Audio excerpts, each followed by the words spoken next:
જય વસાવડા અને planet જીવીની YouTube channel એટલે અલગ અલગ વિષયોનો ખજાનો. તો બસ સબસ્ક્રાઈબ કરો અને જલસા કરો.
નમસ્કાર દોસ્તો, હું જય વસાવડા અને પ્લેનેટ જેવી ઉપર એક વેરી સ્પેશિયલ એપિસોડમાં આપ બધાનું સ્વાગત છે. વેરી સ્પેશિયલ એટલે કે આમ તો બહુ અઘરી કહાની છે અને ખરેખર તો આખી સિરીઝ ટૂંકી પડે આના માટે. લાઇબ્રેરીઓ ભરાય એટલા પુસ્તકો લખાયા છે એના ઉપર અને મેં હમણાં જ એક લેખ લખ્યો આ રહ્યો. એ લેખ ગુજરાત સમાચારની અંદર ઇઝરાયલ પેલેસ્ટાઇન અત્યારે જે વિવાદ ચાલી રહ્યો છે ફરી પાછો ચર્ચાની અંદર પાછી સળગતી સરહદોને કારણે આવે છે.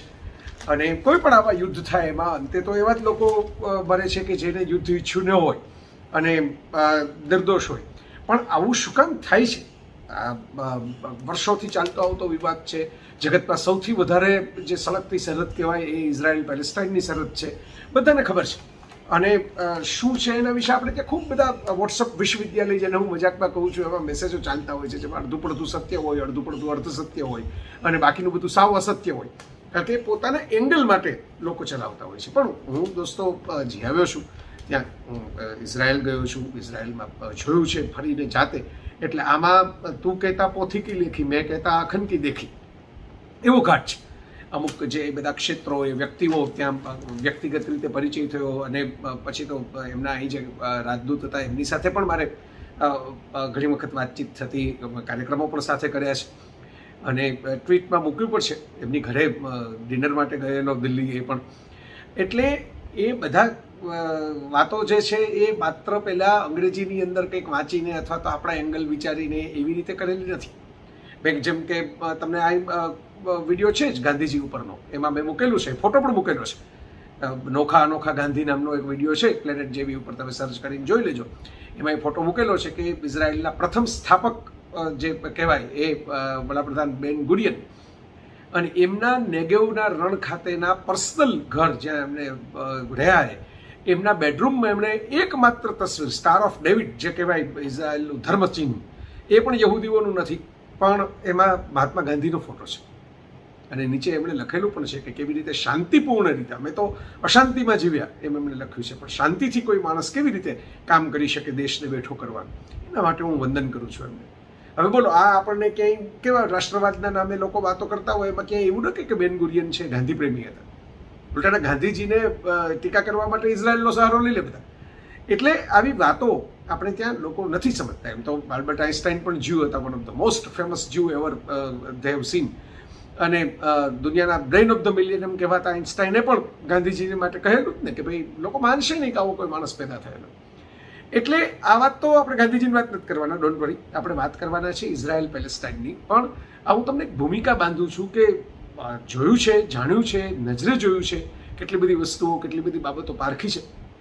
અને એટલા માટે આ વાત કેવી અઘરી અટપટી છે સમજાવવી એ હું સમજો છું. બહુ અઘરું છે, બહુ અટપટું છે. હું એક વાક્ય જ બોલું કે જે નિરાશ્રિતો છે એ પોતાના વતન આવ્યા એટલે એમનું વતન છોડીને બીજા લોકો નિરાશ્રિત થયા એટલે બે નિરાશ્રિતો અને બે વતનોની આ કહાની છે. તમને કેવું ગૂંચવાડાવાળું નટપટું લાગે, પણ એવું જ છે.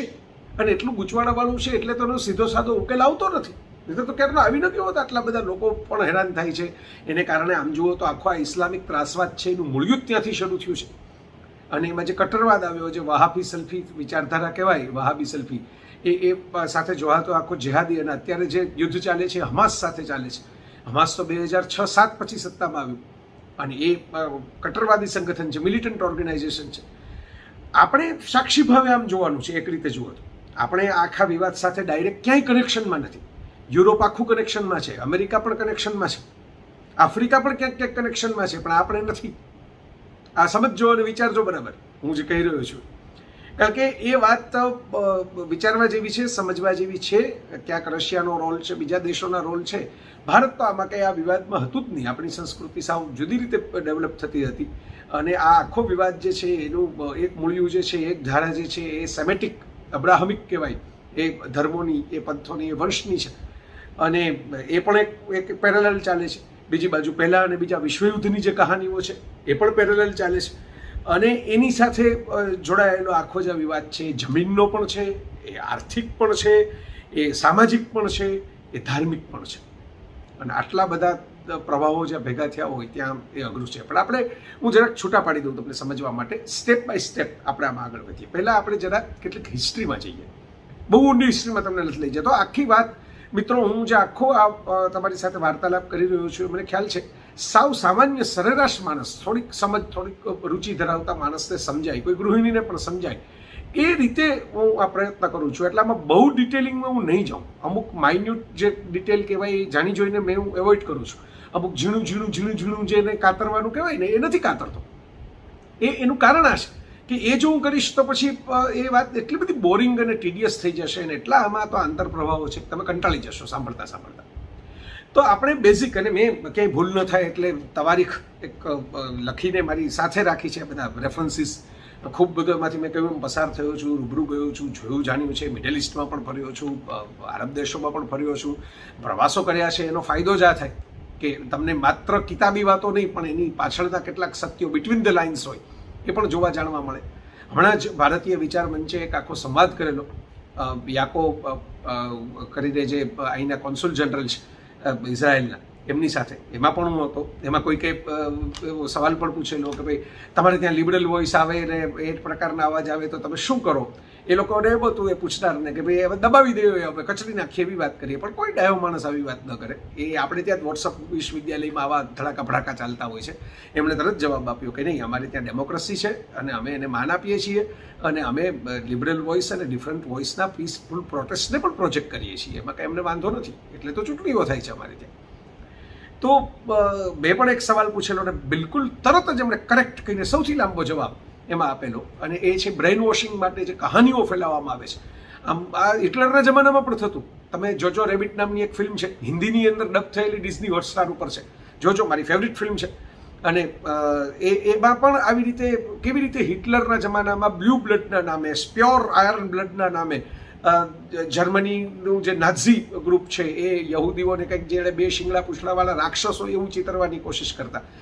હારેલી પ્રજા છે ને, કોઈ પણ જગ્યાએ આપણે જે હાથમાં ના આવે એવી વ્યક્તિઓ, કેરેક્ટરલેસ હોય એવી કહાનીઓ સાંભળવાની બહુ મજા આવે.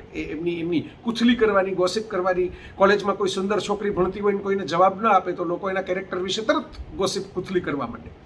એવી વાત છે કે જે સફળ હોય, જે આગળ હોય, એના વિશે લોકો જાત જાતની કહાનીઓ બનાવીને એક પ્રકારનો વિકૃત સંતોષ લે. એવું યહૂદીઓ સાથે પણ થઈ રહ્યું છે કે એના વિશે જાત જાતની, કે આ વેક્સિનમાં પણ એમનું કાવતરું છે, 9/11 એમનું કાવતરું છે, ને મુંબઈમાં એટેક થયો પણ એમનું કાવતરું છે. આ કાવતરું આવી રીતે ચિત્ર વિચિત્ર વાર્તાઓ ઘડનારા પોતે જ એટલા સાયકો હોય છે, એટલા સ્ટીક હોય છે મેન્ટલી. પણ હવે બીજું તો એમાં કંઈ થઈ શકે એમ નથી. તો આપણે બધી ધારાઓ વન બાય વન લેશું. પણ એની શરૂઆત જે છે એ જ્યાંથી થઈ રહી છે, એ પહેલી ડેટ જે છે એ છે 28 જૂન 1914. પહેલું વિશ્વયુદ્ધ જ્યાંથી ફાટી નીકળ્યું હોય. ફર્ડિનાન્ડ નામનો ઓસ્ટ્રિયા હંગેરી, ઓસ્ટ્રિયા પણ એક બહુ મોટું દેશ, ત્યારે ઓસ્ટ્રિયા હંગેરીનો જે દેશ હતો એ જર્મનીથી મોટો ગણાતો. આજે જર્મની પાવરફુલ ગણાય યુરોપની અંદર, ઓસ્ટ્રિયા એટલું પાવરફુલ ન ગણાય, પણ ત્યારે એ આખો નકશો જુદી રીતે હતો. અને એની સાથે કનેક્શન એ પણ છે કે એ પાછું કનેક્શન બ્રિટનના તાજમાં પણ બને છે, ક્વીન એલિઝાબેથ જે આવેલા ફર્સ્ટ ત્યાં. પણ એ આપણે પછી ચર્ચા ક્યારેક બીજી વખત કરશું એ ઇતિહાસની. પણ એ ઓસ્ટ્રિયા હંગેરી જર્મનીની જે ધરી હતી એમાં ઓસ્ટ્રિયાના પ્રિન્સ ત્યારે આ યુગોસ્લાવિયા સર્બિયાના જે વિવાદો ચાલે છે એવા વિવાદ ચાલતા હતા અને બોસ્નિયાની અંદર ગયા અને સારાજેવો નગરની અંદર, જેની એક નામથી ફિલ્મ બની છે સારાજેવો, એ સારાજેવો નગરની અંદર યાત્રા કરતા હતા. ત્યાં એક ગુસ્તાફ નામના વ્યક્તિએ એમને હત્યા કરી નાખી અને એમને મરણતો હાલતમાં ખસેડવામાં આવ્યા. ત્યારે એવું કહેવાય છે ઇતિહાસના પુસ્તકોની અંદર કે એમના કોટના બટનના જો એક બટન ઓછું હોત તો કદાચ વિશ્વનો ઇતિહાસ જુદો રીતે લખાયો હોય, કારણ કે બટન વધારે હતા અને કાપવામાં અને ઓપરેશન કરવા માટે કપડાં તો કાઢવા પડે ને કાપવા પડે, કાપવામાં જે થોડુંક સમય ગયો એમાં લોહી વહી ગયું અને પ્રિન્સ ગુજરી ગયા. હવે મુશ્કેલી થઈ અને એને કારણે જે વિગ્રહ ફાટી નીકળો એ વિગ્રહમાં ધરીઓ આવી. કેવી ધરીઓ બની? એ ધરી શરૂઆતમાં જે બની એવી હતી કે ફ્રાન્સ, રશિયા, બ્રિટન એક બાજુ. આમ ફ્રાન્સ અને બ્રિટનને બહુ ભળે નહીં, ફ્રેન્ચો અને અંગ્રેજોને, પણ વિશ્વયુદ્ધોમાં પાછા ભેગા થઈ જાય. તો ફ્રાન્સ, રશિયા અને બ્રિટન એક બાજુ અને બીજી બાજુ જર્મની, ઓસ્ટ્રિયા, હંગેરી ને ઇટાલી. જર્મની ને ઇટાલી તો બીજા વિશ્વયુદ્ધમાં પણ ભેગા ને ભેગા જ રહ્યા.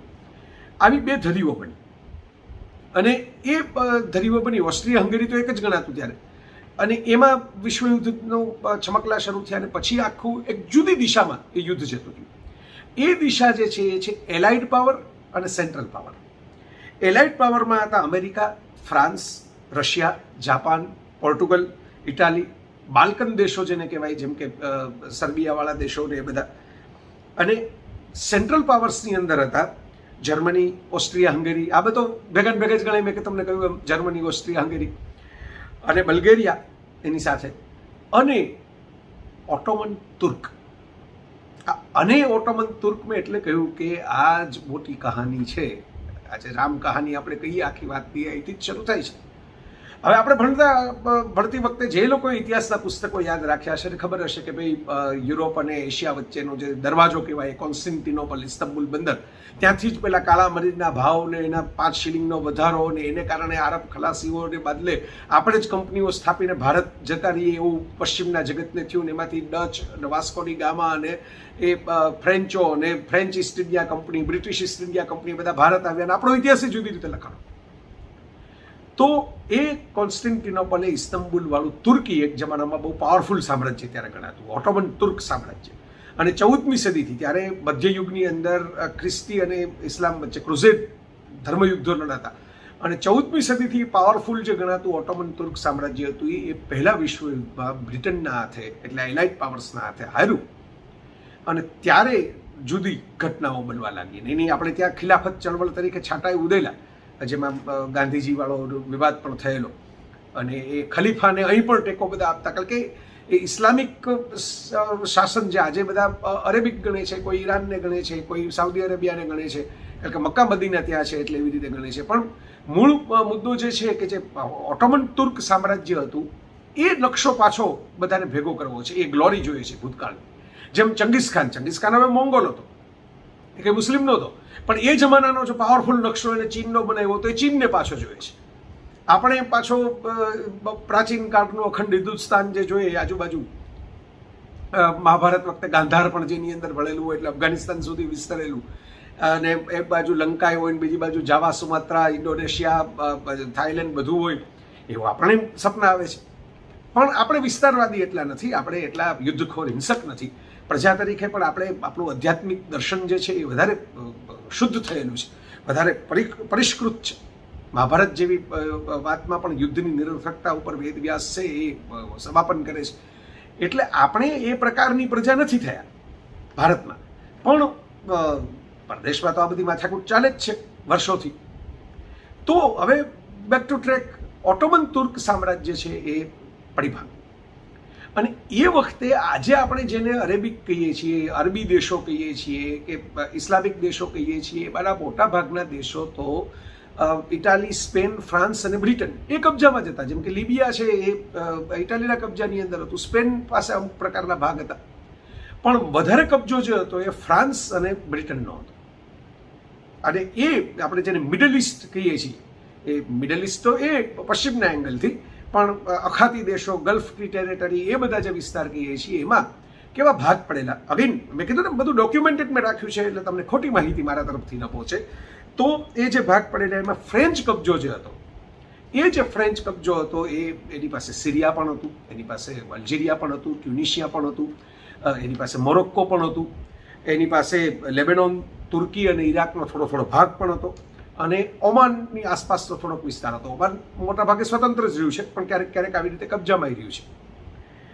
બ્રિટિશ કબજો જે હતો એની પાસે ઇઝરાયલ અને પેલેસ્ટાઇનનો અત્યારનો વિસ્તાર ગણાય એ હતો, જે ઇન્ટરનેશનલ પાવર્સ પાસે ગણાતો. એ ઉપરાંત બ્રિટિશ કબજાની અંદર ઇજિપ્ત હતું. આજે યુએઈ ગણાય એ હતું, એ તો 1971માં આ યુએઈ, યુનાઇટેડ આરબ અમીરાટ્સ, દુબઈ, અબુધાબી એ બધા આઝાદ થયા. અને જોર્ડન હતું. આ મુખ્ય બ્રિટિશ કબજો જે હતો એ. હવે આ વાત યાદ રાખજો. આ કબજા જે હતા એ વચ્ચે હવે બધા બીજા વિશ્વયુદ્ધની વચ્ચે, પહેલા વિશ્વયુદ્ધની વચ્ચોવચ્ચ, બીજું નહીં પણ પહેલા વિશ્વયુદ્ધની વચ્ચોવચ્ચ, જે 1914માં મેં તમને કહ્યું એમ ફર્ડિનાન્ડના હત્યાથી શરૂ થયું, ઓસ્ટ્રિયા હંગેરીના રાજકુમાર, અને એમાં પછી ધરીઓ બદલાતી ગઈ લડવાવાળી. એમાં ભાગ પાડવા કેવી રીતે આ બધા દેશોના, આ ભૂમિના, કારણ કે પોતે ભેગા થઈને લડતા હતા ફ્રાન્સ અને બ્રિટન. એટલે એમાં માર્ક સ્કાઇઝ નામના એક બ્રિટિશ રાજદ્વારી અને ફ્રાન્સવા જ્યોર્જ પિકોટ.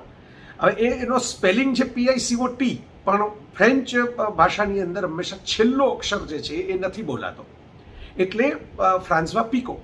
અને એ સ્કાઇઝ પિકો એગ્રીમેન્ટ ગણાય છે. અને એ સ્કાઇઝ પિકો એગ્રીમેન્ટ મુજબ એ એગ્રીમેન્ટ થયું 19મી મે 1916, એટલે ઓલમોસ્ટ 105 વર્ષ. આવું રેકોર્ડ કરું છું ત્યારે 2021નો મે મહિનો ચાલી રહ્યો છે. ઓલમોસ્ટ 105 વર્ષ પહેલા એ કરાર થયો, જેને કારણે તકદીરો ફરી. અને એ કરારની અંદર આ બધા જે દેશો હતા એ પોતપોતાની, મેં તમને હમણાં જે નામ બોલ્યો ને, એ પોતપોતાના ભાગ પાડી લીધા, બ્રિટન અને ફ્રાન્સે કબજાઓના. અને એ ભાગ પાડી લીધા એમાં બ્રિટન પાસે આ ભૂમિ આવી ગઈ, ઇઝરાયલ પેલેસ્ટાઇન વાળી. હવે આ ઘટના પછી તરત જ બીજા જ વર્ષે, એટલે 1916માં આ સ્કાઇઝ પિકો એગ્રીમેન્ટ થયું, અને એના બીજા જ વર્ષે એક નવું એગ્રીમેન્ટ થયું. અને એ નવું એગ્રીમેન્ટ જે કહેવાય એને કહેવાય છે બેલ્ફોર ઘોષણા.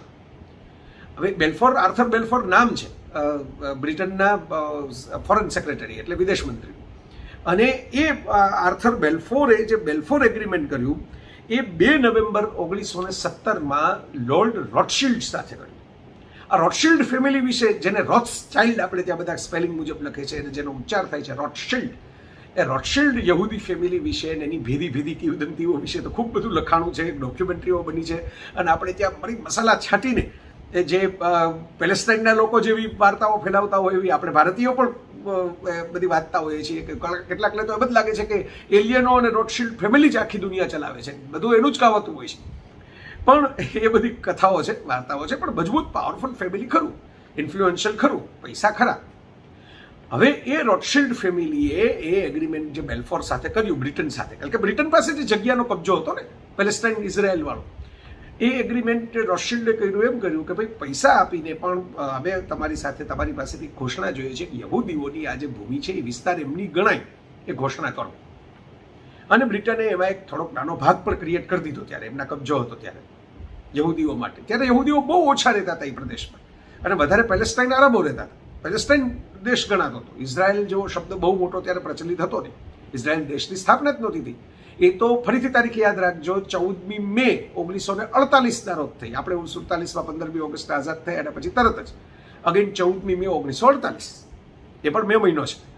હવે આ વાત જે છે એ બેલ્ફોર એગ્રીમેન્ટનું મૂળિયું જે છે એ પાછી એક ઝિયોનિસ્ટ કોન્ફરન્સમાં છે. જો હું નાના તંતુઓ તમને બધા પેલા આમ એક આમથી છેડો આવે છે, એક આમથી છેડો આવે છે, એક આમથી છેડો આવે છે, બધું ભેગું કરું છું. આમાં વાર્તાઓ પણ છે, હજી વાર્તાઓ કહીશ તમને નાની, પણ આ બધું ભેગું કરું છું, કયા છેડા ક્યાંથી કેમ ભેગા થાય છે એ. અને એ છેડાઓ જે ભેગા થાય એની જે વાર્તાઓ બધી બને છે, એમાં ધર્મ પણ આવે છે, એ આગળ આપણે લેશું. હજી પહેલાં ઇતિહાસ તો ભણી લો સરખો. અને આ રસપ્રદ વિષયો હોય છે, પણ આપણને રસપ્રદ રીતે કોઈ કહેતું નથી. તો આ બધી જે ઘટમાળ થઈ હતી એમાં એક ઝિયોનિસ્ટ કોંગ્રેસ, સ્વિટ્ઝરલેન્ડમાં બહુ રણિયામણું ગામ છે બેઝલ. મારા એક મિત્ર રહે છે ત્યાં, આપણે ગુજરાતી, બેઝલની અંદર. અને બહુ સરસ મજાનું રૂપકડું ગામ છે. એ બેઝલની અંદર એક કોન્ફરન્સ થઈ 29 ઓગસ્ટથી 31 ઓગસ્ટ 3 દિવસની 1897માં. અને એ ઝિયોનિસ્ટ કોંગ્રેસમાં અનેક યહૂદી ઉદ્યોગપતિઓ ભેગા થયેલા, ધનપતિઓ, કુબેરપતિઓ ભેગા થયેલા, રોથશિલ્ડ ફેમિલીવાળા પણ હતા. અને એ લોકોએ કહ્યું કે આપણે આપણી જે પવિત્ર ભૂમિ છે, આપણે આપણી જે મૂળ વતનની ભૂમિ છે, એ ખરીદીને પણ આરબો પાસેથી પૈસા ચૂકવીએ, આપણી પાસે પૈસા છે, ખરીદી લઈએ, પણ આપણે આપણો દેશ બનાવશું. અને જેનું અસર પહેલાં બેલ્ફોરમાં 1917માં, કારણ કે જ્યારે એમને ખ્યાલ આવ્યો કે 1916માં પહેલા વિશ્વયુદ્ધમાં કબજો આ જગ્યાનો બ્રિટન પાસે બળવાન થવાનો છે, એટલે એમણે બ્રિટન સાથે એગ્રીમેન્ટ કરી લીધું, જેની અસર આવી 1948માં બીજા વિશ્વયુદ્ધ પછી. પણ પહેલા વિશ્વયુદ્ધ વખતે એગ્રીમેન્ટ થઈ ગયેલું. આ છે થોડાક ઐતિહાસિક બેકડ્રોપ. આ બધા હવે તમને જ એક સવાલ થવો જોઈએ ને સાંભળતા કે આ યહૂદીઓની વાત આવે બધા કુબેરપતિ તો એમનો વતનમાં રહેતા કેમ નહોતા? એ તો વર્ષોથી એમના વતનમાં નહોતા રહેતા, અલગ અલગ દેશોમાં વેચાઈ ગયા હતા. આ એક એવી પ્રજા છે કે જે ખૂબ બધા જીનિયસ કહેવાય એવા ભેજાબાજો પેદા કર્યા છે. યહૂદીઓને ગાળો દેવાની એ ઘણા લોકો બધા જે મેસેજ કરતા હોય એ વોટ્સઅપ, ફેસબુક, ઇન્સ્ટાગ્રામ, માર્ક ઝકરબર્ગને યહૂદીની જ માલિકીનું છે. સ્ટીવન સ્પિલબર્ગ પણ યહૂદી હોય, આપણે વાત થઈએ એમ આઇન્સ્ટાઈન પણ યહૂદી હોય, ને ખુદ જીસસ ક્રાઇસ્ટ પણ યહૂદી જન્મેલા. અને ઇસ્લામ ધર્મના મુખ્ય જે ફાંટો છે એ તો પહેલાં તો મૂળ પુરુષો જે કહેવાય, મોઝેસ, હઝરત મૂસા કહેવાય, સોલેમોન, આ બધા પ્રોફેટ છે, આ પણ પૈગંબર છે ઈશ્વરના, એ સુલેમાન કહેવાય, તો ડેવિડ દાઉદ કહેવાય, અને ઈસુ ખ્રિસ્ત ઈસા કહેવાય. એટલે ધારાઓ બધી એક છે.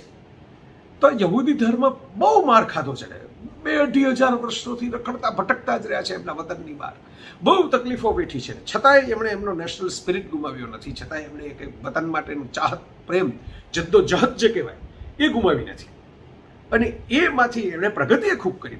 યુરોપમાં વસ્યા અને એમાં રેનેસા યુગનું જે એમને જોયું, અને એને કારણે ટેકનોલોજી અને સાયન્સનું બ્રેઇન ડેવલપ કર્યું, જે આજે એમને જીતાડે છે. જુઓ, ઇઝરાયલ સાવ નાનકડું છે, આરબ દેશોથી ઘેરાયેલું છે, છતાં અત્યારે હમાસના પોતાના જ રોકેટ પોતાની ઉપર ફૂટી જાય એવું હોય, અને આયર્ન ડોમ બનાવ્યો હોય, કોઈ પણ ઘટનાઓ જોઈ લો, બરાબર, ત્યાં ટેકનોલોજી, સાયન્સનો ભરપૂર ઉપયોગ કરીને ઇઝરાયલ જીતે છે. આજે ત્યાં માસ્ક પણ નીકળી ગયા છે, ત્યાં તો કોરોનાને હંફાવી દીધો છે એમણે. એ પણ આખી એક જુદી કથા છે. અને હું ત્યાં ગયો તો ત્યારે મેં જોયું, એક પાણીના ટીપાને 2 વાર વાપરે એ દેશનું નામ ઇઝરાયલ. તો એમણે સાયન્સ અને ટેકનોલોજી પકડી. હવે ઇસ્લામિક ઇતિહાસની અંદર, આરબ દેશોના ઇતિહાસની અંદર શરૂઆતના તબક્કામાં ઘણું બધું સંશોધનો થતા, 9મી થી 11મી સદીની વચ્ચે, પણ પછી યુદ્ધો જ આવ્યા, અને પછી ધીરે ધીરે ધર્મજળતા આવી ગઈ, ને 18મી 19મી સદી પછી તો બધું ફેલાતું ગયું, ને એમાંથી ધીરે ધીરે તો જેહાદ લગી વાત પહોંચી ગઈ. જેહાદ એટલે જે જેહાદે અકબર કહેવાય એવી ધાર્મિક નહીં, પણ ત્રાસવાદીવાળી, મારામારીવાળી.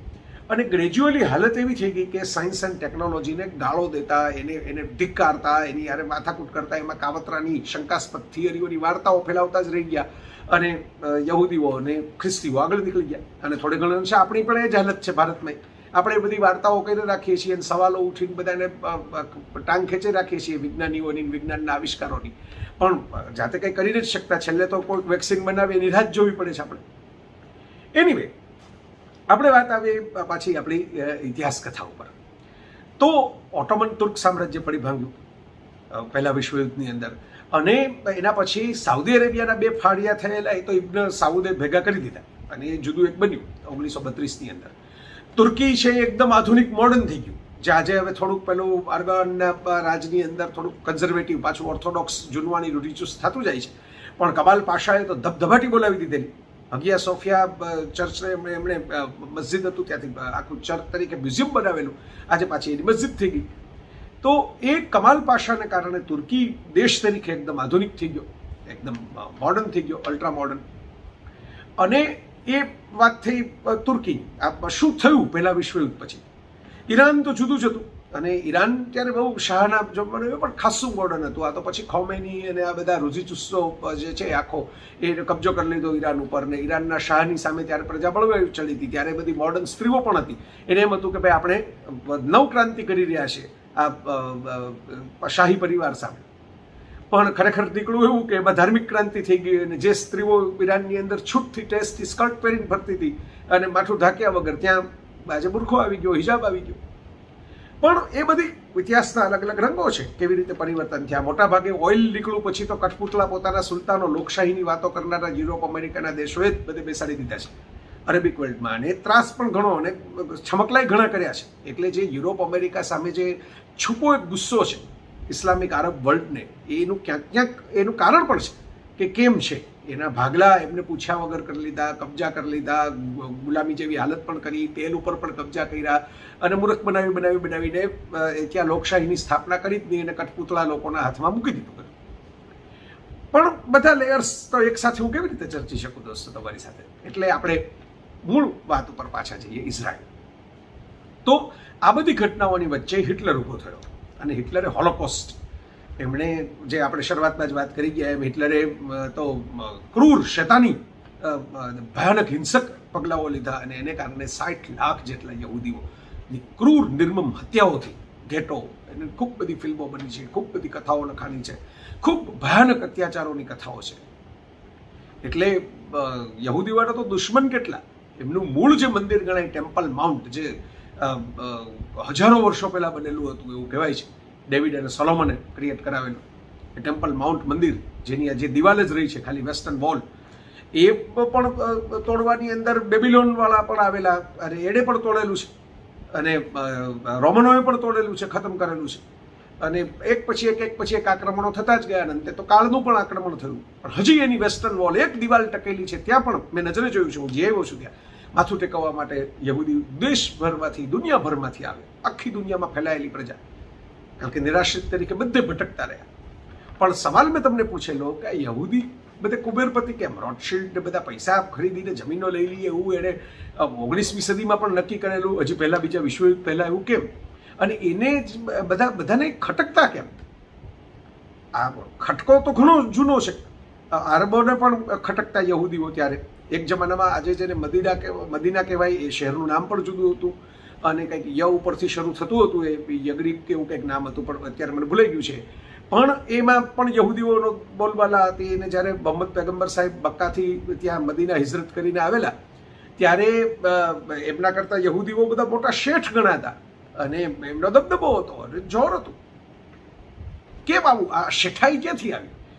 તો હવે એમાં એવું છે કે ઇસ્લામ ધર્મમાં પણ વ્યાજખોરીની મનાઈ, સૂદની મનાઈ, કારણ કે એ અમાનવીય કહેવાય. વ્યાજમાંથી કેવા ચક્કર ચાલે છે, અને આજે આપણે જોઈએ છીએ ને વ્યાજને કારણે કુટુંબો આપઘાત કરીને ગુજરી જાય, વ્યાજના ચક્કર ચાલુ થાય એમાં. તો હવે વ્યાજ વગર આમ જુઓ તો દુનિયાનું અર્થતંત્ર ચાલે નહીં, મૂડી ચાલે નહીં, પણ મુશ્કેલી તો ખરી એની, એટલે મનાઈ થઈ ગઈ. અને ઈસાઈ ધર્મમાં પણ એનો પરહેજ ખરો. એટલે ધાર્મિક એંગલથી જ્યારે સામ્રાજ્યો ખ્રિસ્તી અને ઇસ્લામિક બનવા લાગ્યા, કારણ કે ઇસ્લામ, ખ્રિસ્તી અને યહૂદી એ અબ્રાહમિક રિલિજન, એક જ વૃક્ષની ડાળીઓ છે. ગોડ, પરમેશ્વર, પરમપિતા, જેને યહૂદીમાં યહોવા તરીકે ઓળખવામાં આવે છે જીવ ધર્મમાં, અને ખ્રિસ્તી ધર્મની અંદર હોલી ટ્રિનિટીનો કોન્સેપ્ટ છે. પરમેશ્વર પણ હોય, એનો સન એટલે જીસસ, એનો પુત્ર, અને હોલી સ્પિરિટ આત્મા એ પણ છે, અને એને વધારે માન આપવામાં આવ્યું છે એ હોલી સ્પિરિટને પણ. અને ઇસ્લામની અંદર અલ્લાહ છે. એ જે ગોડવાળો કોન્સેપ્ટ, એમાં આદમ ફર્સ્ટ પૈગંબર, ફર્સ્ટ પ્રોફેટ, અને ઇસ્લામની દ્રષ્ટિએ મોહમ્મદ પૈગંબર એ આખરી નબી, એટલે સંદેશવાહક દૂત પ્રભુના પૈગંબર. તો એ જે છે એ આખી જે ધારા છે એ એક છે. હવે બેબીલોન, મેસોપોટેમિયા, એ બધામાં જુદા પ્રકારની સંસ્કૃતિની ઈશ્વરો હતા જે લુપ્ત થઈ ગયા. આદિવાસી સંસ્કૃતિઓ જ્યાં જ્યાં છે, માઓરી ન્યુઝીલેન્ડની અંદર હોય, કે ભાઈ મય સંસ્કૃતિ, માયા સંસ્કૃતિ જે કહેવાય પેરુની અંદર હોય, કે આપણે ત્યાં હોય, કે આફ્રિકામાં હોય, એના બધા તો સાવ જુદા જ પ્રકારના દેવતાઓ હતા, જંગલના દેવતાઓ. અને ગ્રીક અને રોમ જે બે પ્રભાવશાળી સામ્રાજ્યો કહેવાય, યુનાન, મિસ્ર, એવું કહેવાય છે, એની સાથે જોડાયેલા. યુનાન એટલે ગ્રીસ, મિસ્ર એટલે ઇજિપ્ત. ઇજિપ્તની અંદર જે હતા એ સૂર્યની પૂજા કરનારા ફારાઓ પોતે જ દેવતાઓ થઈ ગયેલા, એના સમ્રાટો. એ ઇજિપ્તની કલ્ચર, જૂનામાં જૂની સંસ્કૃતિમાં. અને ગ્રીક રોમનમાં પેગન દેવતાઓ, જે આપણે ફિલ્મો જોઈએ છીએ આવે છે, બધા ટાઇટન ને ઝિયુસ ને બધી જે કથાઓ આવે છે, એપોલો અને ડેસ્ટિમોના નામ હોય જેના હજી બધા ચાલુ છે. તો એ બધી કથાઓ જે છે એ બહુ ઇન્ટરેસ્ટિંગ કથાઓ છે દોસ્તો. અને એ બધી કથાઓમાં પણ આપણે અત્યારે નહીં જઈ શકીએ, પણ એ બધી ધાર્મિક કથાઓને આપણે જાણીએ જ છીએ હિન્દુ ધર્મ, કે એના દેવી દેવતાઓનું ઈશ્વરને ક્યાંક ક્યાંક સમાન પણ થાય છે. જેમ કે મત્સ્યાવતારની આપણી વાર્તા, જેમાં ઋષિની સાથે એક આખું જે લવ સર્જન કરવા માટેના પશુ પંખીઓને બધાને લઈ જવામાં આવે છે, તો તો એવી જ નોહાઝ આર્કની કથા છે બાઇબલની અંદર, ઓલ્ડ ટેસ્ટામેન્ટમાં, અને ન્યૂ ટેસ્ટામેન્ટ એટલે જીસસ પછીનું ખ્રિસ્તી ઓલ્ડ ટેસ્ટામેન્ટ યહૂદીઓ સાથે પણ કનેક્ટ થાય. તો એ નોહાઝ આર્કની કથા અહીં પણ કનેક્ટ થાય છે ઇઝરાયલ સાથે. ત્યાં પણ છે જે નૂહ અથવા તો નોહા, આપણે નોહા કહીએ, નૂહ પણ એને કહેવામાં આવે છે. તો એ બધાની વચ્ચે કોલ્ટ જ્યુ, માનીઓ કે મારાથી વ્યવહાર ન થાય, આપણે નથી જોતા એવા ધર્મગુરુઓ કે અમે પૈસાના હાથ ન અડાડીએ, પણ અમારી ભેગા જે આ શેઠ છે, આ ભાઈ છે, આ જુવાન મિત્ર છે ને, એની સાથે બધું વહીવટ સમજી ગયો, એની સાથે વ્યવહાર સમજી લ્યો. અમે મોબાઈલ ફોનના હાથ ન અડાડીએ, પણ બાજુમાં જે અમારા ભક્ત બેઠા છે એ હાથમાં મોબાઈલ ફોન લઈને અમારી સાથે વાત કરે, એ સ્પીકર ઉપર રાખીને અમે વાત કરીએ. આવું તો મારી સાથે થયું છે. એટલે ધર્મગુરુઓ જેમ આજે પણ આવા રસ્તા કાઢે, એમ એવા ધાર્મિક રસ્તા કાઢવામાં આવ્યા કે ધાર્મિક આદેશ પણ પળાઈ જાય અને નવી વસ્તુઓ જે છે એનો ઉપયોગ પણ થાય. તો અર્થતંત્રમાં કોલ્ટ જ્યુ, દરબારી યહૂદીઓ એવો કોન્સેપ્ટ આવ્યો, કારણ કે લોકો યહૂદીઓમાં પરહેજ નહોતો, આવો કોઈ ધાર્મિક આદેશ નહોતો એમના ઈશ્વરનો, અને એ ઈશ્વર બહુ ક્રૂર ગણાતો અને સજા પણ કરે. અને એ માંથી જીસસે પ્રેમ અને ક્ષમા અને શાંતિ વાળું ઈશ્વરનો ચહેરો છે એની કલ્પના કરી. પણ એ જે યહૂદીઓ ધીરધાર પણ કરે, શરાફી ધંધો પણ કરે, વ્યાજખોરી પણ કરે, એને કારણે ધાર્મિક કારણોથી ઘણા મુસ્લિમો અને ખ્રિસ્તીઓ પોતાની મિલકતો, કારણ કે રોમન સામ્રાજ્ય તો પડી ભાંગેલું, ગ્રીકો તો નષ્ટ થઈ ગયેલા, ઇજિપ્તની જૂની સંસ્કૃતિ નષ્ટ થઈ ગયેલી, બેબીલોન, મેસોપોટેમિયા, પર્શિયા, આ બધી જે પ્રાચીન સંસ્કૃતિઓ ખતમ થઈ ગયેલી. તો જે વધ્યા એ મોટા જે ફોર્સિસ કહેવાય એ વખતે એ આવે, અને આપણે તો એક જુદા પ્રકારના એક નાનકડા પેલો એક આપણો પોતાનો એક જુદો કોચલું બનાવીને બેઠેલા, આપણે દુનિયા સાથે વ્યવહાર રાખેલો નહીં, આપણે બહાર જતા નહીં, આપણે ખુશ હતા, અને આપણી વેધર એવી હતી, આપણી ઋતુઓ એવી હતી, બહાર જવાનું કંઈ મન ન થાય, બધું જ અહીં મળી રહેતું હતું. તો એ વખતે આ દરબારી યહૂદીઓ, આ પૈસાદાર યહૂદીઓ એટલે પેદા થયા કે હવે જેના નામે દસ્તાવેજ હોય ને એની પાસે મિલકત તો વધે ને. ક્યારેક કોઈક ગુજરી જાય તો એ મિલકત એની થઈ જાય, ક્યારેક એને ખબર પણ હોય કે આ ઇન્વેસ્ટ કરવા જેવું છે, એટલે બીજાની મિલકતો લઈ લઈને પણ ખૂબ કમાયા. હવે જે પૈસાદાર હોય ને, પેઢીઓથી પૈસાદારની વાત કરું છું, એમાં બે ઘટના બને. કાં ધીરે ધીરે અહંકાર ક્રિએટ થાય, એ પણ એક ધારા છે. બીજું એની ઈર્ષા બહુ ક્રિએટ થાય, કારણ કે બાકીનાઓ કરતા હોય, વધારે જલસા કરતા હોય, વધારે પૈસાવાળા હોય, વધારે સમૃદ્ધ હોય. અને યહૂદીઓ તો પાછા બ્રેઇની, બુદ્ધિશાળી પણ ખરા, એટલે જલનનું કેન્દ્ર બને જ્યાં જાય ત્યાં. અને એને કારણે દરેક જગ્યાએ મર્ચન્ટ ઓફ વેનિસ નાટક છે શેક્સપિયરનો, તો એમાં શાયલોક જે છે એનો વિલન એ યહૂદી છે, જે પેલો 1 કિલો 1 પાઉન્ડ 1 રતલ માઉસ જે છે એ કાપવાની શરત મૂકે છે, પેલી પત્ની બચાવે છે. એ તો પછી જુદી મસ્ત કથા છે, વાંચો ક્યારેક મર્ચન્ટ ઓફ વેનિસ. તો દોસ્તો, અહીં સુધી આપણે આવ્યા, એમાં આ વાત પણ ક્લિયર થઈ ગઈ કે યહૂદીઓ કેમ ખટકતા હતા. એટલે હિટલરને પણ ખટકા. હિટલરે તો એમ માની લીધું જર્મની જે પહેલા વિશ્વયુદ્ધ પછી ધોવાઈ ગયું, ને આ બધા વિજેતા રાષ્ટ્રોએ, બ્રિટનને, બધા ફ્રાન્સને જે ટેક્સ નાખ્યા, જેને કારણે એને બીજું વિશ્વયુદ્ધ કર્યું, એનું મુખ્ય કારણ જે છે હિટલરે ઓસ્ટ્રિયાનો હતો, એ યાદ રાખજો. એટલે ઓસ્ટ્રિયા હંગેરી વાળી પેલા પ્રિન્સ ફર્ડિનાન્ડ વાળી કથા અહીં પણ કનેક્ટ થાય છે. અને પછી જર્મનીમાં આવીને જીતી ગયો ચૂંટણી, અને એણે પછી જાત જાતના વચનોની લાહણી કરીને એક નેશનલિઝમ પ્રાઇડ આખી ઊભી કરીને એમાં લોકોને જાત જાતના પ્રચાર પણ કર્યા. અને એમાં યહૂદીઓ નામને એક દુશ્મન તો ક્રિએટ કરવો જ પડે, પ્રચાર તમારે વિકસાવવો હોય તો એક દુશ્મન ક્રિએટ કર્યો. પણ એ હિટલરને પણ વાંધો એવો જ હતો, એને એમ હતું કે યહૂદીઓને કારણે જ અમારું અર્થતંત્ર ખતમ થયું. તો જેમ આજે જેમ પશ્ચિમને ઝટકવાની આપણે જે ટેવ પડી ગઈ ને બધાને, કોઈ પણ ધર્મગુરુ અહીં પણ ભાષણો કરે ને તો પશ્ચિમ આવું છે, પશ્ચિમમાં આમ થાય છે, જો અમેરિકામાં આમ છે, ત્યાં છોકરા છોકરીઓ આવું કરે છે, આવા ડ્રગ લે છે, આવી પાર્ટી કરે છે, આવા ટૂંકા કપડાં પહેરે છે. અરે યાર, તમને ક્યાં કોઈ એ પૂછે છે, તમને ક્યાં કોઈ કહેવાય આવે છે? એ કંઈ તમારી એની કથાઓમાં તમારી વાતો નથી કરી રાખતા, પણ આપણે આપણી કથાઓમાં, આપણા લેખોમાં, આપણા પ્રવચનોમાં એની વાર્તા બહુ કરી રાખીએ. એ પણ બે જ વાત છે, કારણ કે એની પ્રગતિ છે એને કારણે ખૂંચે છે, એ પાવરફુલ છે અને આપણે પાવરફુલ નથી. હજી ડોલરની સામે, યુરોની સામે આપણો રૂપિયો વીક છે, આપણે જાણીએ છીએ, એટલે આ કરી થાય છે. તો દોસ્તો, આ આપણો ફેઝ 1 પૂરો, આખી કથા સમજવાનો. ફેઝ 2 શરૂ થાય છે ઇઝરાયલની સ્થાપના સમયે. બીજા વિશ્વયુદ્ધમાં જે યહૂદી નરસંહાર થયો એને કારણે જગતની સહાનુભૂતિ જે છે એ યહૂદીઓ સાથે બની. એટલે હિટલરને હરાવ્યા પછી યુનાઇટેડ નેશન્સે સ્થાપના કરી. એણે પણ એવું નક્કી કર્યું વિશ્વના બધા દેશોએ કે ના, યહૂદીઓને શું કામ આવો ત્રાસ વેઠવો પડે, શું કામ બધી જગ્યાએ કે હિટલર મારે તો ક્યાં જાય, કારણ કે એમનો પોતાનો દેશ તો છે જ નહીં વર્ષોથી. તો એ ક્યાં જાય એ સવાલનો જવાબ જે આવ્યો, એ ઇઝરાયલની સ્થાપના. અને આમ ટેકનિકલી તમે નકશો જુઓ તો જાણે આમ ખંજર ભોંકી દીધું હોય ને આરબ દેશોની છાતીની અંદર પેલેસ્ટાઇનના વિસ્તારની અંદર એવો આમ નકશો લાગે ઊભો, જેને ડેગર જેને કહેવાય. તો એ દેશની સ્થાપના બ્રિટિશરોએ પછી વચ્ચે પડીને કરાવી. એમના કબજામાં હતું, પહેલું એગ્રીમેન્ટ પણ હતું બેલ્ફોરવાળું, પહેલાં રોથશિલ્ડના પૈસા પણ હતા, અને સામે પક્ષે આ યુનાઇટેડ નેશન્સ એટલે વિશ્વના જે મોટા કહેવાય એવા પંચ જે કહેવાય એનો અભિપ્રાય પણ હતો કે આ લોકો ક્યાં જાય. દરેક વખતે બધા એમ કે ક્યાંક જાઓ. આપણે ભારતના હિન્દુઓ છે દાખલા તરીકે, હવે દુનિયાના ઘણા દેશોમાં વસેલા છે, તો એને કોઈ કાઢે, જેમ કે આફ્રિકામાં ઈદી અમીને હોવા કરી, તો ઠીક છે અત્યારે તો પશ્ચિમના દેશો છે એ પેલેસ્ટાઇનના નિરાશ્રિતો નહીં સાચવે છે, યહૂદીઓ નહીં સાચવેલા. આજે ઇસ્લામિક દેશો જે લોકો નથી સાચવતા એવા મુસ્લિમ નિરાશ્રિતોના ધાડે ધાડા ફોરેનમાં જઈને રહે છે, યુરોપના દેશોમાં જઈને રહે છે. સર્બિયા, ચેચેનિયા એ બધાના પણ ત્યાંથી આવે છે. તમે વિચાર કરો, પેલા ફ્રાન્સમાં જેને પ્રોફેસરનું માથું કાપી લીધું કાર્ટૂનની વાત માટે, તો એ વિદ્યાર્થી ચેચેનિયાથી આવેલો હતો, એટલે પોતે ફ્રાન્સ આવી રહી ગયો અને ત્યાં જઈને પાછી ખૂને કરી નાખ્યું. તો યુરોપિયન દેશો ઠીક છે, આપણે આફ્રિકામાંથી ઘણા લોકો લંડન જઈને આપણા ગુજરાતીઓ રહ્યા જ છે જે તે વખતે, પણ બાકી જાય ક્યાં? તો પછી પોતાનું વતન શું છે? તો કે ભારત છે, જે ભારત જ આવે ને, એ બીજી ક્યાં જાય? અને એ શરણાર્થીઓ માટેના કાયદાની તો થોડીક ચર્ચા હમણાં આપણે તાજી જોયેલી છે CA. તો એ જે વાત છે એ બહુ મહત્વની જે વાત છે એ સમજવા જેવી એ છે કે યહૂદીઓ પાસે કોઈ વતન નહોતું, એ ક્રિએટ કરવામાં આવ્યું.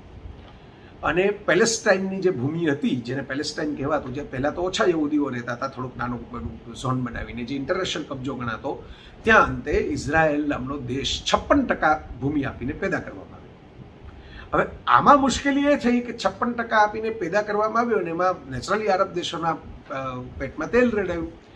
હવે જો આ એ એંગલ પણ સમજવા જેવો છે. આમાં બધું વન વે નથી ને બધું બ્લેક એન્ડ વ્હાઇટ નથી મિત્રો, મલ્ટી કલર છે અને ગ્રે એરિયા છે. સાવ શુદ્ધ આ જ સાચું ને આ જ ખોટું એવું નથી. હવે પેલેસ્ટાઇનના અરબોના એંગલથી તમે આ એક વાત જુઓ પાછું. હવે મેં તમને યહૂદીઓનો આખો એંગલ બતાવ્યો, ભટકતા, ત્રાસ સહન કરતા. તમે જો પ્રિન્સ ઓફ ઇજિપ્તની એવી બધી ફિલ્મો જોઈ હશે તો ખબર હશે, મોઝેસ, 10 કમાન્ડમેન્ટ્સ, એ તો ગુલામો તરીકે કામ કરતા ઇજિપ્તના ફારાઓન રાજાઓને ત્યાં, ત્યાંથી એ પોતે એક પ્રોવિસ્ડ લેન્ડ જેનું વતન ગણાય ત્યાં આવવા માટે એ યાત્રા કરતા કરતા નીકળેલા, અને રણની અંદર પેલો રેડ સી, એ દરિયાના 2 ભાગ કરી દીધા મોઝીસે, અને એમાંથી જ એ દિવસની યાદમાં આશુરાનો ઉપવાસ યહૂદીઓ રાખતા, આશુરાનો રોજા, અને એમાંથી જ હઝરત ઇમામનો મોહરમ વાળો માતમ જે છે એ તો પાછળથી આવ્યો ને, ઇમામ હુસેન વાળો, હઝરત તો નહીં પણ ઇમામ હુસેન વાળો. અને એ જે માતમ વાળું જે આવ્યું એ વાત જે છે એ પાછળથી આવી, પણ એ પહેલાં જ રોજાવાળી વાત તો હતી. તો એ રોજા આશુરાના રોજામાંથી આવ્યા છે, યહૂદીઓમાંથી. ઇસ્લામના ઘણા કોન્સેપ્ટ યહૂદીમાંથી આવ્યા છે. દાઢી રાખવી, પછી મૂછ વગરની દાઢી થોડુંક જુદા પડવા માટે આવી. જાનદાર તસવીરની મનાઈ જે અમુક હદીસમાં છે, અને એ જાનદાર તસવીર એટલે ચહેરો દેખાય એવી તસવીર આજે અમુક લોકો જે બહુ ચુસ્તવાળા વળગીને રહે છે એવી રીતે વળગીને રહે છે, તો ફિલ્મોમાં કામ ન કરી શકે તો પછી કોઈ મુસ્લિમો. તો એ વાત મૂળ યહૂદીઓનો નિયમ છે. આવા તો કેટલાય નિયમો છે. આજની તારીખે એવા યહૂદીઓ છે કે જે લોકો પોતે કોઈ યહૂદીએ ચૂલો પેટાવેલો રાંધેલું ન હોય એવું રેસ્ટોરન્ટમાં ન ખાય. એટલે હજી ધર્મચુસ્ત છે, પણ એ ધર્મચુસ્તી એટલે નથી દેખાતી બહાર કે પોતાના પૂરતા ચુસ્ત ધર્મચુસ્ત છે. આંતરજ્ઞાતીય લગ્નો નહીં મનાય હોય, કાળા કપડાં પહેરે, પેલું ટેમ્પલ માઉન્ટની ભૂમિ જે છે એની યાદમાં, ત્યાં નવસર્જન હજી નથી થયું, જેરુસાલેમ પૂરું કબજામાં નથી આવ્યું એ યાદમાં. અને એ આખી જે જૂનવાણી રૂઢિચુસ્ત કહેવાય એવી પરંપરા એમને જાળવેલી, પણ એ પોતાની રૂઢિચુસ્તતા લઈને નિર્દોષોને મારવાના ટેરરિઝમમાં નથી પડ્યા, એટલે એ બદનામ નથી થયા. સ્વાભાવિક છે. અને જે લોકો નિર્દોષોને પરાણે પોતાની વાત ઠસાવા જાય છે કે તમે અમે એમ જ જીવો અને માની લો, ત્યાં નેચરલી ઇમેજ ખરડાય છે, અને ખરડાઈ જ રહી છે રેડિકલ ઇસ્લામની બધી જેહાદી ત્રાસવાદીઓને કારણે. તો એ વાત તો બાજુએ રાખીએ, પણ ઇઝરાયલનું સર્જન થયું ત્યારે પેલેસ્ટાઇનનો એંગલ પણ સમજવા જેવો છે. એ સાવ ખોટા એ પણ નથી, અને સાવ બધા આમાં એક જ પક્ષ સાચો હોત ને એક જ ખોટો હોત તો અત્યાર સુધી ક્યારનો આ વિવાદ પૂરો થઈ ગયો.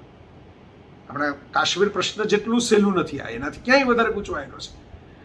તો આ જે પ્રશ્ન છે એની અંદર જ્યારે તમારું ઘર છે, એમાં તમે એક ઇમેજિનરી સિચ્યુએશન તમને કહું દોસ્તો, તમારા ઘરમાં તમે બેઠા છો અને વર્ષોથી તમારું એ જ ઘર છે, બાપ દાદા, પેઢી દર પેઢી. તમારે યાદ છે ત્યાં લગી 7 પેઢીના આંબા તમારા જુઓ તો એ આ જ ઘર, આ જ લોકેશનમાં તમે રહ્યા છો. ત્યાં કોઈક આવીને એમ કે ભાઈ દસ્તાવેજ મારી પાસે પણ છે, તમે એમ કે મારી પાસે છે, તો એમ કે મારી પાસે છે. તમારે જે આ તમારું ઘર ગણો છો, તમે એમ કહો કે હું તો પેઢીઓથી અમારા બાપ દાદાની જગ્યા છે આ. કે કા પણ તમારા બાપ દાદાઓની પેઢીઓની પહેલા અમારા બાપ દાદાઓની આ જગ્યા હતી. અમારી સાથે આ પોલીસ તાબે જમાદાર આવ્યા છે, તમે ચૂપચાપ ખાલી કરો ને ખાલી ન કરવું હોય તો 2 રૂમની અંદર તમારો સામાન લઈને જતા રહ્યો, બાકીનો ઘર છે એ અમે કબજો કરી લઈએ છીએ અને કાલથી અમે રહેવા આવી જાય છીએ અહીં. તો તમને કેવું લાગે? વિચિત્ર તો લાગે જ ને કે ભાઈ મેં અત્યારે જ્યાં હું બેસીને મારા ઘરમાં બેસીને તમારી સાથે વાત કરું છું, લ્યો અત્યારે આ મિનિટે, તો હું જ્યારે વાત કરું ત્યારે કોઈક આવીને મને કહી જાય હમણાં કે ભાઈ આ તમે ભલે દસ્તાવેજ તમારા નામે રહ્યો પણ આ જગ્યા છે આટલા 1000 વર્ષ પહેલાં કે આટલા 100 વર્ષ પહેલાં તો અમારા બાપુજીની હતી, એટલે હવે તમે કાં ખાલી કરો ને કાં એક રૂમમાં જતા રહ્યો. હવે આ રૂમમાં આવીને બેસતા નહીં, અહીં હું બેસીશ, અમારું થઈ ગયું. એ કેવું વિચિત્ર લાગે. એટલે એક નિરાશ્રિતને વસાવવા બીજા નિરાશ્રિત થયા, એવી હાલત થઈ. ત્યારે વાત એમ હતી કે સહઅસ્તિત્વ સ્વીકારી લેવું. અને જરાક બળિયાના 2 ભાગ જેવું હોય ને, વિજેતા દેશો હતા બ્રિટનને બધા, અને બ્રિટનની તો આમે આણ હતી 60 દેશ ઉપર, પોણી દુનિયા ઉપર. અને સળગતી સરહદો જ્યાં જ્યાં છે ત્યાં ક્યાંક ને ક્યાંક બ્રિટિશરો આટો મારી આવ્યા હોય એવું બને જ છે. જેમ કે તિબેટ, જેમ કે કાશ્મીર, જેમ કે અફઘાનિસ્તાન. તો હવે જે વાત છે એ વાતની અંદર ઇઝરાયેલે 56% વખતે સાથે સહઅસ્તિત્વ હળીમળીને રહેજો, હવે આ બેયનો ભાગ છે એવું કીધું. એ પહેલાં પેલેસ્ટાઇન વાળાને તો ખૂચે જ, કારણ કે એને એમ લાગે કે આ તો આટલા 1000 વર્ષોથી અમે રહીએ છીએ અને ત્યાં અચાનક કોણ આવી ગયું?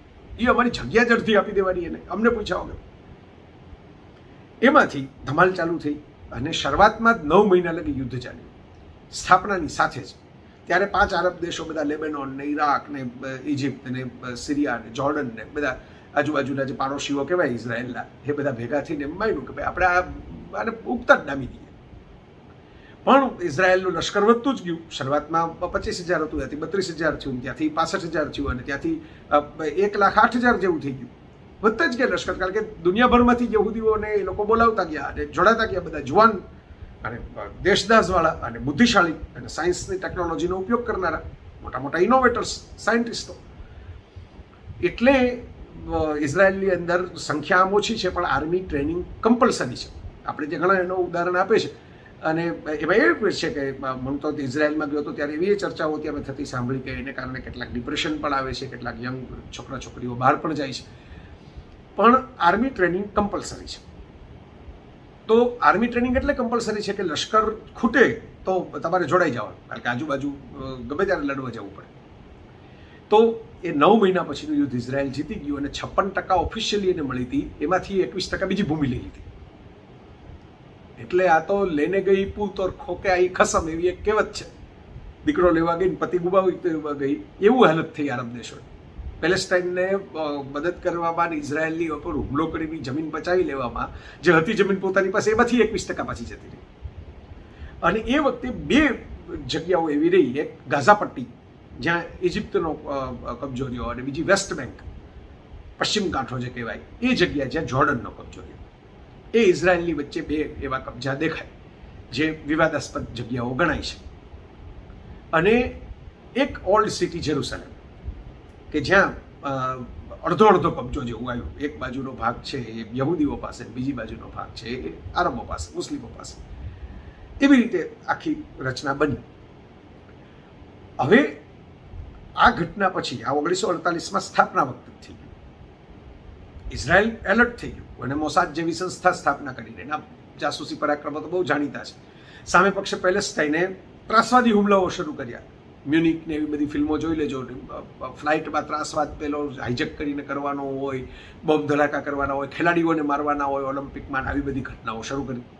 આમ પહોંચી વળે એમ નહોતું, એટલે આમ દબાણ લઈ આવવાનું. કારણ કે એને એમ હતું કે યુરોપ અમેરિકાનું જો કવર જે ઇઝરાયેલને છે એ હટી જાય તો આપણો વારો આવે, પેલેસ્ટાઇનના આરબોનો ન્યાય મળે. અને અલ નકબા કહેવામાં આવે, 7.5 લાખ આરબો પેલેસ્ટાઇનવાળા હિજરત કરી ગયા. એટલે પોતાનો જે જગ્યા હતી એટલે ઇઝરાયેલ આવ્યું અને પછી આ યુદ્ધ લડાયું, એના પછી એને છોડવું પડ્યું, એટલે એનો બદલો લેવાનો થાય. અને એના પ્લાનિંગ ઇજિપ્ત અને સિરિયા અને જોર્ડનને બધાએ ભેગા થઈને કર્યા 1967માં. અને 6 day war Israel already ready હતું. એ બહુ રસપ્રદ કહાની છે, ક્યારેક ચર્ચીશું એની. તો એ 6 ડે વોર 6 દિવસ જ યુદ્ધ ચાલ્યું અને એની તારીખ પણ મેં રેડી રાખી છે તમારા માટે. તો એ 6 દિવસ જે યુદ્ધ ચાલ્યું એમાં 1967ની 5મી જૂને ઇઝરાયેલે ઇજિપ્તનો જે પવિત્ર ગણાતો યહૂદી ધર્મ તરીકે બહુ મહત્વનો ધાર્મિક જગ્યા તરીકે સિનાઈનો પર્વત એ જીતી લીધું. પછી ગાઝા જીતી લીધું. ઓલ્ડ સિટી જેરુસલેમ 7મી જૂને કબજે કરી લીધું. 9મી જૂને જે ગાબાન કહેવાય સિરિયાનું એ શહેર લઈ લીધું અને એની પહેલાં વેસ્ટ બેંક લઈ લીધું. 5મી જૂને યુદ્ધ શરૂ થયું અને 6 દિવસમાં તો પૂરું થયું. 6 ડે વોર. જે આરબો ભેગા થઈને ઇઝરાયેલને હરાવવા નીકળ્યા હતા એ પોતે જ હારી ગયા અને ઇઝરાયેલે બાકીના પ્રદેશ પર કબજે કરી લીધો. ત્યાંથી આ ગાઝા પટ્ટી જે આ બધી માથાકૂટ ચાલે છે એ પણ ઇઝરાયેલના કબજાની અંદર આવી ગઈ. અને પછી થયો પાછળથી ગોલ્ડા મીર લેડી હતા ત્યાં ઇઝરાયેલના પ્રીમિયર તરીકે વડાપ્રધાન તરીકે અને થોડા ઘણા સમાધાનો કર્યા જેમ કે સિનાઈ પાછું આપી દીધું ઇજિપ્તને. ઇજિપ્તમાં તો પછી એ બધા સ્વીકારી લીધું. આજે પણ હવે ઇઝરાયેલની માન્યતા ઘણા બધા દેશોએ સ્વીકારી લીધી છે. મેં તો એવું પણ હમણાં એક જગ્યાએ વાંચ્યું કે સાઉદી અરેબિયાની સિક્યુરિટી માટે પણ ઇઝરાયેલી કંપનીઓ પાસે કોન્ટ્રાક્ટ છે અને યુએઈએ માન્યતા હમણાં આપી દીધી. બીજા ઓમાન ને એવા બધા દેશોની અંદર પણ કોન્ફરન્સ થઈ. ઘણા બધા દેશોએ હવે ઇઝરાયેલ સાથે સમાધાન કરીને આરબ દેશોએ ઇસ્લામિક દેશોએ પણ એની માન્યતા આપી દીધી છે. પણ આ 6 ડે વોર વખતે તો ઇઝરાયેલનો પંજો એટલો મજબૂત થઈ ગયો કે જેને કહેવાય પેલેસ્ટાઇન પાસે કંઈ રહ્યું જ નહીં. પછી ધડબડાટી એક ધારી ચાલુ થઈ. એ વખતે એક સંસ્થા પણ બની પેલેસ્ટાઇન લિબરલ ઓર્ગેનાઇઝેશન PLO જેના વડા યાસર અરાફાત ઇન્દિરા ગાંધીના ભાઈ ગણાતા. રાખડીભાઈ એવું બધા કહેતા. પણ એનો આપણી સાથે જૂનો વ્યવહાર છે અને 1971માં જ્યારે આપણે બાંગ્લાદેશ છૂટું પાડ્યું પાકિસ્તાનમાંથી પૂર્વ પાકિસ્તાન એ વખતે યાસર અરાફાતે આપણને ટેકો આપેલો અને યાસર અરાફાતને કારણે આ પાકિસ્તાન તો શરિયા અને ઇસ્લામ ને બધી હોવા કરી જ મૂકે આપણી સામે ભારતની સામે. પણ યાસર અરાફાતને કારણે બીજા ઇસ્લામિક દેશોએ માથાકૂટ ન કરી એટલે આપણે પેલેસ્ટાઇન સાથે જૂનું એ રીતનું એગ્રીમેન્ટ તો ન કહી શકાય પણ એક પ્રકારનો સહયોગ રહેલો છે અને આપણે બીજા આરબ દેશો સાથે જોડાયેલા છીએ.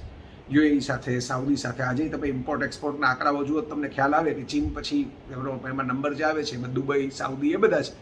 ઈરાન સાથે આપણે ગેસ ને પાઇપલાઇનને ઘણી રીતે જોડાયેલા છીએ.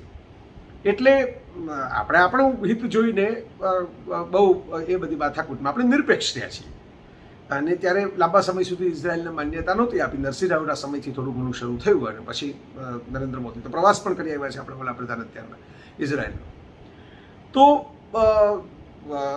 આ જે વાત છે એમાં પાયાની જે વાત છે એ છે કે 1967ના 6 ડે વોર પછી PLO યાસર અરાફાત અને યિત્ઝક રેબિન જે લડેલા પણ ખરા 6 ડે વોર અને પછી ઇઝરાયેલના વડાપ્રધાન પણ થયા અને એ વખતે રેબિન જે છે અરાફાતને રેબિનને બિલ ક્લિન્ટને 1993ની 13મી નવેમ્બરે મેં એ પણ તારીખ લખેલી છે 13મી સપ્ટેમ્બરે નવેમ્બર નહીં પણ સપ્ટેમ્બરે 13 સપ્ટેમ્બર 1993ને ત્યાં ઓસ્લો પેલા નોર્વેની અંદર બધા ભેગા થઈને વાટાઘાટો કરતા હતા એટલે ઓસ્લો 1 કરાર કહેવામાં આવે છે. એ ક્લિન્ટનની હાજરીમાં બંને હેન્ડશેક કરી. ઐતિહાસિક પેલેસ્ટાઇનના વડા યાસર અરાફાત PLO વાળા અને યિત્ઝક રેબિન ઇઝરાયેલના વડા બંને હેન્ડશેક કર્યો, હસ્તધૂનન કર્યું અને હાથ મિલાવીને એગ્રીમેન્ટ કર્યું સમાધાન. જેમાં ઇન્ટિરિયમ ગવર્મેન્ટ વચગાળાની સરકાર જે ભારત સાથે પણ અંગ્રેજોએ જે સમાધાન કરવાની ઓફર મૂકેલી એ વચગાળાનું થોડુંક સ્વાયત્તા આપી સરકાર બનાવવાની ત્યાં પેલેસ્ટાઇનને. અને બધાને એમ લાગતું હતું કે હવે ઉકેલ હાથવેતમાં છે. પણ જેમ આપણે ત્યાં એક હિન્દુએ જ ગાંધીજીને હિન્દુ વિરોધી ગણીને મારી નાખ્યા જે તે વખતે, એમ જ રેબિનને યહૂદી વિરોધી ગણીને એક યહૂદીએ જ એક રાઇટ વિંગ એક્સ્ટ્રીમિસ્ટ એક હાર્ડી જ્યુઇઝમ જેવો એક શબ્દ પણ છે જેમાં વધારે પડતા રાઇટ વિંગર જે જ્યુ છે એનો પણ એક અવાજ છે અને એને કારણે રેબિનની હત્યા થઈ 95. અને 2004માં અરાફત છે એ ફ્રાન્સની અંદર ગુજરી ગયા બીમારીને કારણે. હવે આ બંને નેતાઓના જતા રહ્યા પછી જે માથાકૂટ તો એ વખતે ચાલતી હતી, હિંસા પણ ચાલતી હતી, મારામારી એ ચાલતી હતી. એક તો ટેકનોલોજી ફરી ગઈ હવે હિંસાની. અને હવે તો તમે જુઓ જ છો કે ઇઝરાયલ વોર્નિંગ આપે પેલેસ્ટાઇનની અંદર અને ટાર્ગેટ એરિયા ઉપર એટેક કરે અને ધડબડાટી બોલી જાય અને ખાલી કરો એમ કહી દે ને પછી એક સ્પેસિફિક બિલ્ડિંગ ઉડાડવું હોય તો ઉડાડી દે એના રોકેટથી. એટલે કેઝ્યુઆલિટી ઇઝરાયલના પક્ષે ઓછી હોય. હમાસના તો પોતાના રોકેટ છે પોતાને ત્યાં ફૂટી જાય. પણ 2006 પછી પેલેસ્ટાઇનમાં આરાફત જેવો નેતા રહ્યા નહીં, એટલે PLO ને બદલે હમાસ જે એકદમ રાઇટ વિંગ રેડિકલ મિલિટન્ટ સંગઠન કહેવાય એ કબજામાં આવ્યું. અને ગમે તે થાય, ભૂખે મરો પણ આપણે એમ કે આપણો આ પેલેસ્ટાઇન છોડવાનું નથી ને આપણે સામું લડવાનું છે, એ અહાલેખ જગાવીને હજી એ હોળી સળગેલી છે. 2006-07થી હમાસના કબજામાં પેલેસ્ટાઇનનો જે બચ્ચો ખૂંચો એરિયા છે. હવે બચ્ચો ખૂંચો એટલે કહું છું દોસ્તો કે આમાંય સમજવા જેવું છે. ઇઝરાયલનો ફરતે અજગર ભરડો થઈ ગયો છે હવે પેલેસ્ટાઇનના એરિયામાં. જેમ આરબ દેશો એવું માનતા હતા કે અમે ઇઝરાયલ ફરતે ભરડો લઈએ અને ફ્લાઇટ એને ઉડાડવા દઈએ, હાલત એવી થઈ ગઈ કે પેલેસ્ટાઇન ફરતે ઇઝરાયલનો ભરડો, ત્યાં કેટલી કેલરી જાય, કેટલો ગ્લુકોઝ જાય, ડ્રાયફ્રૂટ જાય કે નહીં, બધું નક્કી, કેટલું ખવાય કેટલું નહીં, બધું નક્કી ઇઝરાયલ જ કરે. એની પરમિશન મુજબ જ વસ્તુઓ જાય, ટેકનોલોજી એ જાય, ડિવાઇસ પણ જાય ડિજિટલ. એટલે એ ફરતો કબજો થઈ ગયો છે અને નિર્દોષો મરે છે, લાશો પડે છે, કોઈને ગમે નહીં, કોઈ પણ સમજદાર માણસને ન ગમે. ઘણા બધા યહૂદીઓ મારા જે મિત્રો છે એમણે વ્યક્તિગત રીતે એવું નહીં કે જાહેરમાં કહેવા માટે અફસોસ પ્રગટ કર્યો જ છે કે ભાઈ આ નથી ગમતું, આ થાય. પણ શું થાય હવે એમાં એવું છે, બાળકોને બ્રેઇન વોશિંગ કરવામાં આવે નાના હોય ત્યારથી, એક ઝેર ભરવામાં આવે લડવા માટેનું, અને એને શિલ્ડ તરીકે ઉપયોગ કરવામાં આવે, વુમન એન્ડ ચાઇલ્ડ શિલ્ડ, કે એને આગળ કરો. અને ફિદાઈન હુમલાઓ પણ થાય છે વ્યક્તિગત મરીને પણ. એટલે આ ગેલ ગાડોટ વન્ડર વુમનનો જે રોલ કરે છે ને બહુ સરસ મજાની અભિનેત્રી છે. હોલિવૂડમાં તો ઘણા બધા જ્યુસ છે, એમાં ગેલ ગાડોટ પણ યહૂદી છે, એને બહુ સરસ વાત કરેલી કે મને એક પણ જે આવા નિર્દોષ મરે છે, કોઈ પણ હોય, હું ઇઝરાયલની છું તો મારા દેશના હોય કે મારા દેશના પાડોશીઓના હોય, મારો જીવ બળે છે, મારું હૃદય કપાય છે. અને આ વિષચક્ર છે જેનો અંત ક્યાંક તો આવવો જોઈએ. તો હવે તમને એમ થાય કે આનો અંત કેમ નથી આવતો, તો ત્યાં આખી ભૂમિકાનો થર્ડ ફેઝ શરૂ થાય છે. પહેલો ફેઝ પહેલા વિશ્વયુદ્ધ વાળો, બીજો ફેઝ એના પછી જે ઇઝરાયલ અને પેલેસ્ટાઇન વચ્ચે જે માથાકૂટો ચાલી અને જે સંઘર્ષો થયા એ, અને ત્રીજો ફેઝ જે હું કહું છું જે મૂળિયું ગણાય છે મારા મતે આખી વાત. કારણ કે આ કલર ન હોત ને, ખાલી રાજકીય ભૌગોલિક વાત હોત ને તો ઉકેલી ગયો. આ કલર જે છે ને એ કલર અત્યારે સૌથી વધારે નડે છે. દાખલા તરીકે એક જ શહેર જેરુસલેમ લઈ લો, 3 મહાપુરુષોની પવિત્ર ભૂમિ ગણાય જેરુસલેમ. જીસસ ક્રાઇસ્ટનું ક્રુસિફિકેશન થયું, હોલી સેપલ્ચર જગ્યા છે, હું જે આવ્યો છું ત્યાં પણ, ત્યાં જીસસ ક્રાઇસ્ટ અને પછી રિઝરેક્શન જે છે ફરીથી જીસસે દેખા દીધી અને જે એમના શિષ્યો સાથે 40 દિવસ રહ્યા અને એમાં બધું જે તહેવારો પણ અમુક આવે છે એ વાતના ને એ બધા. તો ખ્રિસ્તી ધર્મ માટે જીસસની પુણ્યભૂમિ એ ઈસુ ખ્રિસ્ત વાળું એ કયું શહેર? જેરુસલેમ. આપણે જેરુસલેમ બોલીએ છીએ, જેરુસલામ પણ ઘણા બોલે છે, ઘણા યેરુશાલેમ બોલે છે. એ પોતપોતાના ભાષા મુજબના ઉચ્ચારો છે, આપણે સમજવા ખાતર સરળતામાં તો જેરુસલેમ બોલીએ. તો જેરુસલામ ઉર્ફે જેરુસલેમની અંદર એક કોઈ ખ્રિસ્તી જીસસ ક્રાઇસ્ટ વગર તો ક્રિશ્ચન ન કહેવાય, અને ક્રિશ્ચિયાનિટીનું જે આદ્ય પુરુષ કહેવાય એ જીસસ ક્રાઇસ્ટ. ભલે એ યહૂદી જ હતા, એમણે તો કંઈ ચર્ચ પણ બનાવ્યું નહોતું, ખ્રિસ્તી ધર્મની સ્થાપના નહોતી કરી, એ સેન્ટ પોલ, સેન્ટ પીટર એ બધા શિષ્યોએ કરી. પણ એમની જગ્યા પણ જેરુસલેમ, એટલે એમનો કબજો ખ્રિસ્તીઓ ઈચ્છે કે ભાઈ અમારી પાસે રહે. યહૂદીઓની આપણે વાત કરીએ એમાં થોડીક કથા આવે છે, જેમાં ઇસ્લામની કથા પણ આપોઆપ જોડાઈ જાય છે. અબ્રાહમ ધર્મ, હવે આદમથી જે શરૂ થઈ, ભગવાને આજે જો ચિત્ર તમારી સામે સિસ્ટિન ચેપલની છત વાળું છે, આદમ અને ગોડનું, અને એ જે ચિત્ર જે છે એ જીવન, આ જે આંગળી જે છે ત્યાં લાઈફ છે. તો એમાં એ જે ઘટના બની કે ઈશ્વરે જ્યારે દુનિયાનું સર્જન કર્યું અબ્રાહમિક કથાઓ મુજબ, આ બધી, હવે જો આમાં કંઈ કોઈ રેકોર્ડેડ ઇતિહાસો નથી હોતા, આ તો બધી કથાઓ છે જેના નિષ્ણાતો બધા પોતપોતાની રીતે કે આમ છે આમ છે આમ છે, પણ મૂળ એનો આધાર તો છે કિંવદંતીઓ છે, દંતકથાઓ છે. આપણે ત્યાં પણ એમ છે દરેક જગ્યાએ, એટલે એના માટેનો શબ્દ છે માઇથોલોજી. તો હવે એ મુજબ આદમ પછી જે બધા સંતાનો પેદા થયા એમાં એક ઘટના એવી બની કે એક વ્યક્તિ આવી, અબ્રામ, તેરાહના પુત્ર અબ્રામ. શાહરૂખ ખાને જે છોકરાનું નામ રાખ્યું છે ને અબ્રામ, અબ્રાહમ નહીં, એ નામ પાછળથી પછી પડ્યું, પછી ભગવાને એમનું નામ ફેરવું એવું કહેવાય છે. તો એ અબ્રામ, એમની પત્ની સારા, એમનો ભત્રીજો લોટ ઉર્ફે લુત, આ બધા જે છે એ પોતે કનાન દેશની અંદર આવીને રહેવા લાગ્યા. અને કનાન દેશ કયો? કનાન દેશ એટલે આજનો ઇઝરાયલ. હવે આ કનાનની સાથે જોડાયેલી છે નોહાની કથા, નોહાઝ આર્ક, જેણે જળ પ્રલય પછી પૃથ્વીની અંદર ફરીથી પાછી માનવ જાતને એસ્ટાબ્લિશ કરી એવું કહેવાય છે. તો એ નોહાના 3 દીકરાઓ હામ, શેમ અને યાફત. એમાં શેમના વંશજો એ બધા સેમેટિક. એમાં એવું કહેવાતું કે ભાઈ હામ જે છે એને નોહાને અંગુરના બગીચાની અંદર નગ્ન અવસ્થામાં એક ફરતા હશે જોઈ લીધા અને એમાં ક્રોધિત થઈ ગયા કે બાપરે આવી રીતે જોવે છે, અને એમ એને હામને શ્રાપ આપ્યો. આવી બધી કથાઓ બહુ હોય આવું બધું શ્રાપ નહીં. અને મૂળ કથાઓ તો બધી જગ્યાએ તમે જુઓ, એ રાવણ, વિભીષણ, વાલી, સુગ્રીવ, બધી જગ્યાએ જુઓ ભાઈઓ ભાગની. કઈ ભરત માટે ભાગ માગીને જ રામાયણની શરૂઆત કરીને રામનો રાજ્યાભિષેક થતો હતો ત્યારે. અને મહાભારત તો કુરુક્ષેત્ર આપણે જાણીએ જ છીએ. તો આ ભાઈઓની જ કથા છે. દેવ અને દાનવ, દિતિ અને અદિતિના પુત્રો, એક જ કશ્યપ ઋષિના 2 પત્નીઓના. એમાંથી તો આખી દેવાસુર સંગ્રામ શરૂ થયો અને અમૃત મંથનની કથા આવી. આ એવી જ કથા છે. તો એ રીતે હામનો દીકરો હતો કનાન. એટલે નોવાએ પોતાની આવી રીતે જોઈ ગયા અંગુરના બગીચામાં, એના માટે શ્રાપ આપી દીધો કે જ્યાં તારા કનાનના નામે જે રાજ્ય છપાશે તારા છોકરાના નામે, એના ઉપર શેમ વંશીઓ રાજ કરશે. અને શેમ વંશીઓ એટલે કોણ? તો કે એમાં જે આ બધા પેદા થયા એમાં એક આ તેરહ અને એના અબ્રાહમ. ને અબ્રાહમ કનાન દેશની અંદર ગયા, પણ ત્યાં અકાલ પડ્યો. બિસ્ર ઇજિપ્તની અંદર ગયા, ત્યાં એ બધી જુદી આખી કથાઓ છે, લોટની ને અબ્રાહમની ને. એમાં એક હાજરિયા નામની દાસી મળી, એની સાથે પણ એને લગ્ન કર્યા અને એનાથી એને પુત્ર થયો ઇસ્માએલ. અને એ 75 વર્ષે આ બધી કથાઓમાં તો આવું ઘણું આવે. અને ત્યારે તો શરૂઆતમાં સારા સાથે એની પત્ની સાથે ગયેલા ખૂબ સુંદર હતી, અને ઇજિપ્તના ફારાઓન રાજાઓ કબજે ન કરી લે એને બેન તરીકે કહેલું, કારણ કે પોતે પૌણિક યહૂદી છે એટલે એવું તો એને બતાવવાનું નહોતું. પણ પછી ખબર પડી અને પછી પાછા અવતાર્યા ઇજિપ્તમાંથી, ફરી એ પ્રદેશની અંદર આવ્યા, કનાન એટલે વર્તમાન ઇઝરાયલવાળા વિસ્તારમાં. એ બધી કથાઓ ત્યાં ફેરી રાખે છે. ઇજિપ્ત, ઇઝરાયલ, એ બધા એરિયા, નેગેવનું રણ, રેડ સી, ડેડ સી ને એ બધું.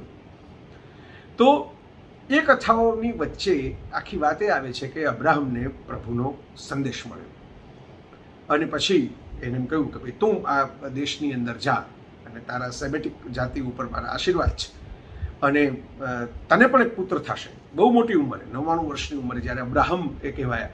અને એ અબ્રાહમ ને પત્ની સારાને પણ એક પુત્ર થયો, અને એ આઇઝેક. હાજરાથી થયેલા ઇસ્માઇલ અને સારાથી થયેલા આઇઝેક, બંને અબ્રાહમના સંતાન. અને અબ્રાહમ મુખ્ય પુરુષોમાં આવે યહૂદીઓમાં.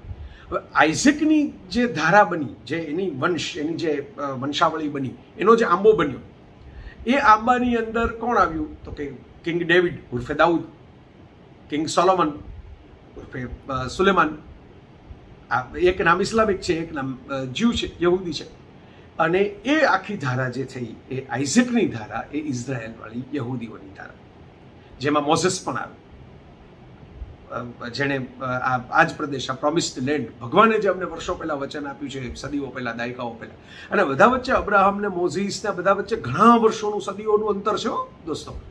એની વચ્ચે મોહમ્મદ પેગમ્બર વચ્ચે, જીસસ ક્રાઇસ્ટ વચ્ચે, બધા વચ્ચે કાંઈ આમ બધા થોડાક વર્ષો બાદ બધું નથી કથાઓ. આ સદીઓ અને હજારો વર્ષોના અંતરાલમાં પથરાયેલો આ ધાર્મિક ઇતિહાસ છે. હું તો તમને ઝડપભેર કહી રહ્યો છું, કારણ કે તમારી એ ધીરજ ખૂટે ને કેટલુંક સાંભળો તમે આ બધું. તો આ કથાઓની ધારાની અંદર મેં તમને કહ્યું એમ આગળ જાઓ તો આ ઇઝરાયલની વાત આવે, મોઝેસની વાત આવે. એ આઇઝેકના વંશજો બધા. અને એ જ અબ્રાહમના બીજા, એટલે આઇઝેકના સાવકા ભાઈ ઇસ્માઇલ, એની આખી જે વંશાવળીના આંબો ગણો તો એમાં જે પેદા થયા એમાં હઝરત મોહમ્મદ પેગમ્બર સાહેબ. આ મોહમ્મદ પેગમ્બર જે પેદા થયા એ વખતે ત્યાં મૂર્તિ પૂજા આજુબાજુ બહુ હતી. મક્કા જે કહેવાય, કાબા જે છે, એ મૂર્તિ પૂજાનું કેન્દ્ર હતું ને ત્યાં ટુરિઝમ બહુ ફેલાયેલું હતું. એની આવક બહુ હતી. એ આખું ટેમ્પલ ગણાતું, મંદિર જેવું જ ગણાતું. દેવી દેવતાઓની અનેક મૂર્તિઓ હતી જે પાછળથી તોડી નાખવામાં આવી અને ઇસ્લામે બુત પરસ્તીનો વિરોધ કર્યો. પણ મોહમ્મદ પેગમ્બરે જ્યારે ઇસ્લામની સ્થાપના કરી ત્યારે એનો જે કિબલા કહેવાય, એનું પવિત્ર સ્થાન, જ્યાં માથું ઝુકાવવાનું, જ્યાં નમાઝ પડતી વખતે એ બાજુ જોવાનું, એ દિશા, એ તો કંઈ હતો નહીં એમનું. તો કાબા તો મૂર્તિ પૂજકોનું કેન્દ્ર હતું, અને ઇસ્લામ જે પ્રબોધાયેલો છે એમાં તો હતું નહીં.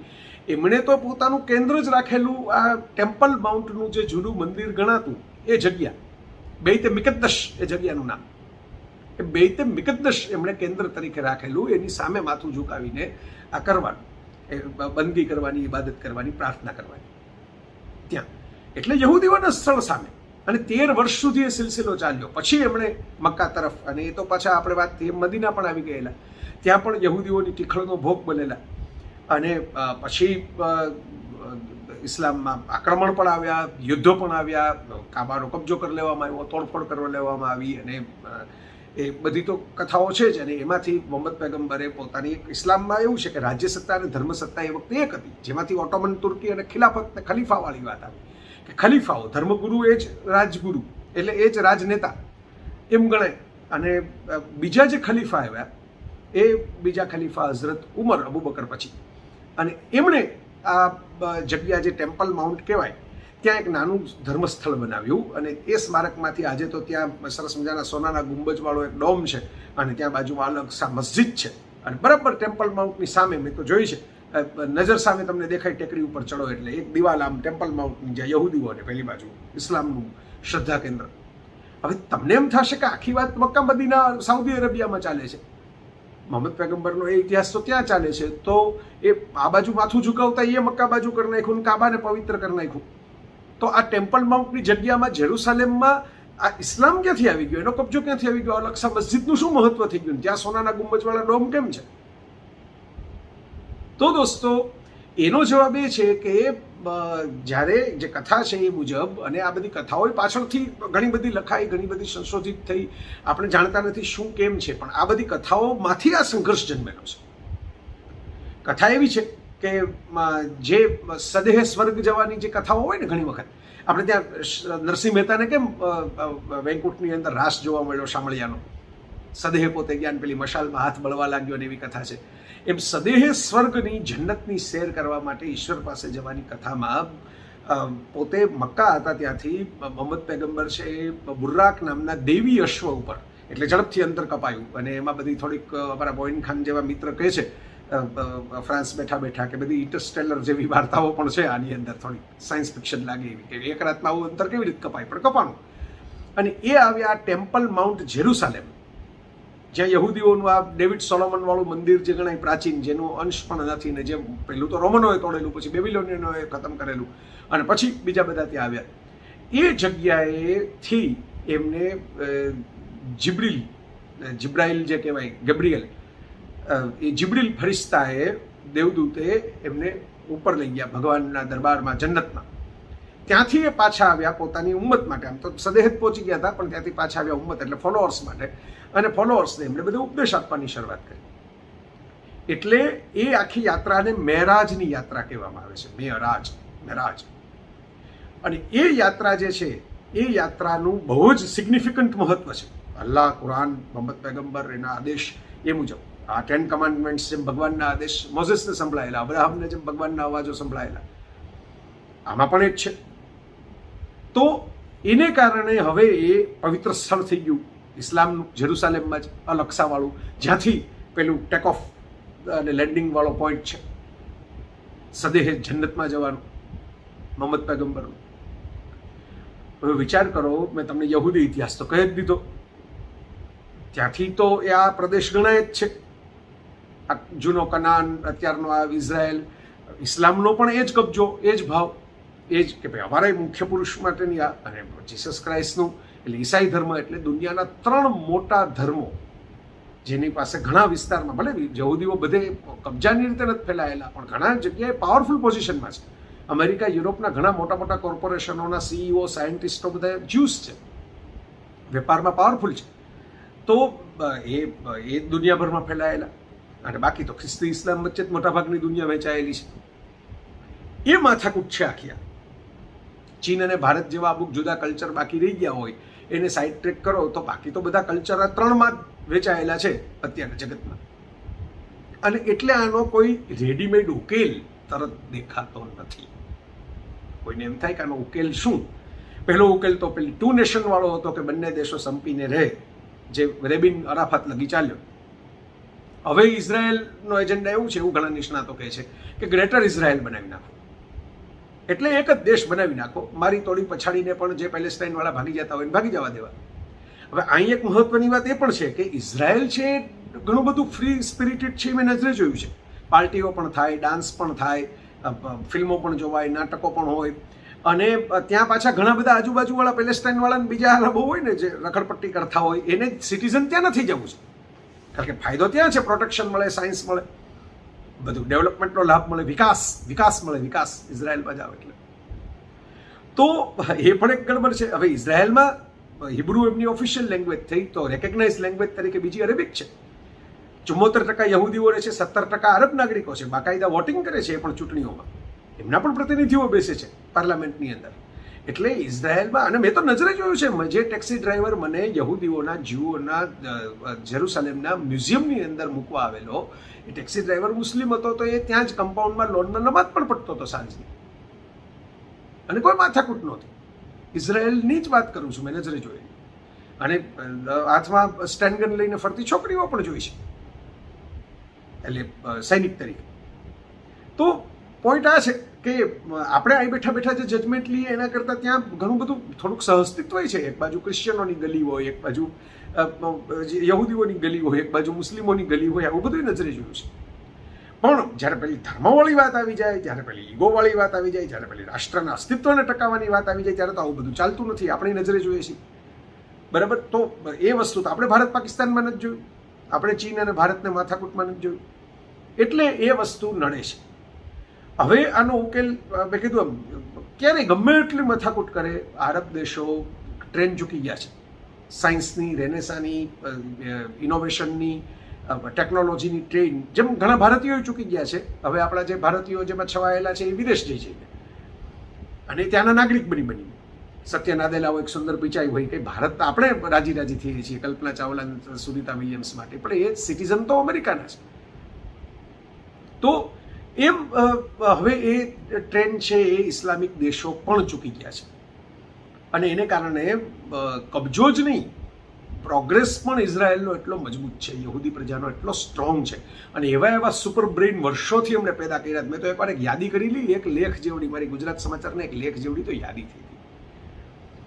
એટલી તો યાદી જ છે ખાલી એ હોશિયાર યહૂદીઓની, અને જે લોકોએ દુનિયા ફેરવી નાખી હોય, કોઈક ને કોઈક વસ્તુમાં ટ્રેન્ડ સેટર બન્યા હોય, એટલે એને પાડી શકે એ તો હવે મને અશક્ય લાગે છે. મારો વ્યક્તિગત વ્યૂ કહું છું કે પાડી તો ન શકે. હવે સમાધાનની જ ભૂમિકા આવવું પડે. હવે એમાં યહૂદીઓ તૈયાર નથી. યહૂદીઓને ખ્યાલ આવી ગયો છે કે ભાઈ આપણે આ અત્યારે ડુ ઓર ડાઈ, આર યા પાર જેવી વાત છે, એટલે એમને ગ્રેટર ઇઝરાયલ કે વિસ્તાર કરીને કબજો જ કરી લેવો, પેલેસ્ટાઇનનું અસ્તિત્વ જ નાબૂદ કરી દેવું. નેચરલી કોઈ પણ આરબ દેશ, આટલા બધા ઇસ્લામિક દેશો છે, એ લડવામાં તો પાવરફુલ છે, મજબૂત છે, અને ઓઇલને કારણે એમની પાસે પૈસો છે, તો એ કારણથી આ બધા દેશો સ્વીકારવાના નથી. એટલે એવી મડાગાંઠ છે કે પેલેસ્ટાઇન તો ટકી જ ન શકે ઇઝરાયલની સામે. પણ આરબ દેશોનો, ઇસ્લામિક દેશોનો જે ભરપૂર ટેકો, ફાઇનાન્સ, હથિયાર બધું મળે, અને એ લશ્કરો ને એ આડોશ પાડોશ, કારણ કે જ્યોગ્રાફીમાં છે તો અંતે તો આપણે પાડોશીઓ સાથે જીવવાનું ને, ભારતમાં હોય તો એમ ઇઝરાયલે જીવવાનું તો ત્યાં જ છે ને, ઇઝરાયલ બનાવીને. તો એમાં પેલેસ્ટાઇનનો હાથ ઉપર રહે. બીજી બાજુ ઇઝરાયલને ટેકો છે છૂપો અમેરિકાનો. ડોનાલ્ડ ટ્રમ્પ વખતે તો ઉઘાડે છોક ટેકો આપી દીધો હતો ને, એટલે ત્યારે છમકલાઈ બંધ થઈ ગયા હતા. આપણે એ જોવું જોઈએ કે ડોનાલ્ડ ટ્રમ્પ જ્યારે 4 વર્ષ પ્રમુખ રહ્યા ત્યારે એ માથાકૂટ ઓછી થઈ ગઈ હતી, કારણ કે પ્રભાવ હતો એમનો, અને એ બાબતમાં પ્રભાવ હતો. બીજી બાબતમાં ભલે એમણે ભૂલો કરી હોય, ત્રાસવાદ બાબતમાં. તો ઇઝરાયલને હવે એમ છે કે ભાઈ અત્યારે હવે આ પૂર કરે. ત્યાંય છે, ત્યાંય સરકારની માથાકૂટ છે, ચૂંટણીઓ 2 વર્ષમાં વારંવાર થઈ, મિશ્ર સરકાર ચૂંટાઈ છે, અંદરો અંદર અલગ અલગ પ્રવાહો છે, જહાલ અને મવાળ કહેવાય એવા, ઉદ્દામવાદી અને શાંત. એટલે એ ઉકેલ સીધી રીતે એમ આવે એમ નથી, કારણ કે ત્યાં યુરોપ અને અમેરિકાના મજબૂત દેશોનો ટેકો છે. એટલે આ ત્રીજા વિશ્વયુદ્ધ જેવી જ સ્થિતિ છે આમ જુઓ. એક બાજુ યુરોપ અમેરિકાના દેશો, અને બીજી બાજુ જે છે એ ઇસ્લામિક દેશો, ચીન, જાપાન, ભારત, એ બધા સાઈડ જુદી રીતે. તો આ પરિસ્થિતિની મડાગાંઠનો એક ઉકેલ તો એવો છે કે ભાઈ ઇઝરાયલ પેલેસ્ટાઇનના ભૂમિભાગનું જે થાય, પણ જેરુસાલેમ જ બોમ્બયાર્ડ છે, એ ભારેલો અગ્નિ છે, ત્યાંથી જ બધી ધડબડાટી થવાની છે એવું ઘણા લોકો માને છે. અને એ ધડબડાટીને કારણે જેરુસલેમને કાયમ માટે ઇઝરાયલને બદલે આંતરરાષ્ટ્રીય કોમ્યુનિટીના કબજામાં મૂકવું, એવો પણ એક સૂચન છે. કેટલું માનાય, કેટલું એવું થાય આપણે જાણતા નથી, પણ એવું પણ એક સૂચન છે. તો બધું જ છે. નામ ચોમસ્કી જેવા બ્રિટિશ વિદ્વાને જરાક કાન એમ પકડેલા કે ભાઈ તમે બધાના રોટલા છીનવી લ્યો, બાળકો સ્ત્રીઓ બધા ઉપર જુલ્મો સિતમ કરો અને પછી એમ કહો કે સામે મારામારી ન કરે તો કરે એટલે ત્રાસવાદ જેવી ઘટનાઓ પણ બનશે, એવું એમનું કહેવાનું હતું. સામે પક્ષે નિર્દોષો મરે તો કોઈ ચલાવી ન લે, એટલે ઇઝરાયલે એક બહુ કડક સ્ટેન્ડ રાખ્યું છે આ વાતની અંદર તો, અને એમાં કોઈનું ગાંઠે એમ નથી, કોઈનું માને એમ નથી. એક ઇન્ટરેસ્ટિંગ વાત એ છે કે જે 25 દેશોના ફ્લેગ સાથે બેન્જામિન નેતાન્યાહુએ વર્તમાન ઇઝરાયેલના વડાએ જે આભાર માન્યો વર્તમાન ગાઝા પટ્ટીના હમાસ સાથેના સંઘર્ષમાં, એમાં ભારતનો ફ્લેગ નહોતો. અને ભારતે પણ પેલેસ્ટાઇન સાથે પોતાનું સમર્થન જે યુનાઇટેડ નેશન્સની બેઠકો કહેવાય એમાં આપ્યું. કેમ? ઘણાને સવાલ થતો હશે. હવે એમાં આપણી સ્થિતિ, મેં તમને એક તો ઇતિહાસ કીધો આપણો, અને એમાં પણ કારણો કીધા અમુક કે આપણા વેપાર પણ થોડાક સંકળાયેલા છે. આપણે વેક્સિન જે મોકલી વિદેશની અંદર, એ વેક્સિનની અંદર જે કોમર્શિયલ ખરીદી થઈ વેક્સિનની, એમાં 14%, સૌથી વધારે મોટો હિસ્સો તો એસ્ટ્રાઝેનેકા કોવિશિલ્ડની વેક્સિન જ બ્રિટનના લાયસન્સ ઉપર છે એટલે એમણે લીધી. અને બીજી સેકન્ડ નંબરે 12.5% વેક્સિન આપણી પાસેથી ખરીદીને, એટલે સિરમ ઇન્સ્ટિટ્યૂટ પાસેથી ખરીદીને સાઉદી અરેબિયા લીધી. તો આપણા વેપારી હિતો પણ થોડાક છે. ઇઝરાયલ સાથે ઓછા, પણ હવે ઇઝરાયલ સાથે ટેકનોલોજી ટ્રાન્સફર છે. અંદરખાનેથી કદાચ આપણે ઘણું સાચવતા હશું અને ઘણું ડેવલપમેન્ટ કરતા હશું. અને એગ્રીકલ્ચરમાં તો હું તો નજરે જોઈ આવ્યો છું ઇઝરાયલની ટેકનોલોજીની, ડ્રીપ ઇરિગેશનની, એના કિબુત્સની જેમ જોડાયેલા સહકારી ખેતરોના મોડલની આપણને બહુ જરૂર છે, ખાસ કરીને પાણી અને વરસાદ ઓછો એવા વિસ્તારોમાં તો ખાસ. પણ એની સામે એ છે કે જો ઇઝરાયલ અત્યારે જે કરી રહ્યું છે એ વિસ્તારવાદ કરી રહ્યું છે. જે ભૂમિ એને મળી એનાથી વધારે ભૂમિનો એણે કબજો કરી લીધો અને હજી વધારે ભૂમિ પેલેસ્ટાઇનની એ કબજે કરવા માગે છે. આ વિસ્તારવાદ છે. અને એની સામે ભારત જે છે એ વિસ્તારવાદનું વિરોધી રહ્યું છે. કારણ કે જો એને આપણે એપ્રુવલ આપીએ તો કાશ્મીર પ્રશ્નની અંદર પાકિસ્તાનની અમુક થિયરીઓ છે એ વેલિડ ગણાઈ જાય, અને તિબેટના મુદ્દે ચીન અને અરુણાચલના મુદ્દે અને લેહ લદ્દાખ ડોકલામમાં આપણે બધા જે સંઘર્ષો જોઈએ છે, ચીન એમ કહી દે કે જો તમે એમ કહો કે ઇઝરાયલ એના જૂના નકશા મુજબ અને એની જૂની પરંપરા મુજબનો નકશો બનાવવા માટે એન્ટાઇટલ્ડ છે, તો પછી અમે પણ એન્ટાઇટલ્ડ છીએ. એટલે આપણે કફોડી સ્થિતિમાં છીએ, રીતે રાજદ્વારી રીતે આપણે બહુ ફૂંકીને ચાલવું પડે. વોકિંગ ઓન ધ ટાઇટ રોપ, તંગ દોર ઉપરનું નર્તન, આમ જાઓ પણ આમ ન જાઓ, આગે કૂવા પીછે ખાય, એવી આપણી હાલત છે આ બાબતમાં નિર્ણય લેવામાં અને ઉઘાડા સમર્થન કે વિરોધ કરવામાં. કે કરવા જાય તો બીજી બાજુની થિયરી આપણને માર પડે. વૈચારિક રીતે ધારો કે ઇઝરાયલની નજીક ગણીને એમ માનીએ કે ભાઈ ચાલો ભારતની વર્તમાન સરકાર જે છે એ તરત ટેકો જાહેર કરે, પણ એમાં આ અઘરું પડવાનું છે. એટલે આપણે જરા તટસ્થ રહીએ છીએ, આપણે જરા એમાં બહુ રસ નથી લેતા એક હદથી વધારે. આ છે આખો ઓવરવ્યૂ આખા વિવાદનો. ઘણા બધા ડેટા મેં કહ્યું, મેં લખીને તમને રાખ્યા, ઘણા બધા મેં તમને સંભળાવી પણ દીધા આ બધા ડેટા, અને કેટલી બધી જે બધી કહાનીઓ છે એની સાથે જોડાયેલી એ પણ મેં તમને કહી. હવે આ બધાનો ઉકેલ શું આવશે હું નથી જાણતો, આપણે કોઈ નથી જાણતા, પણ સમજીએ તો ખરા કે પ્રશ્ન શું છે. તો આ લગભગ 1 કલાક ને 11 મિનિટ નોન સ્ટોપ તમારી સામે બોલ્યો.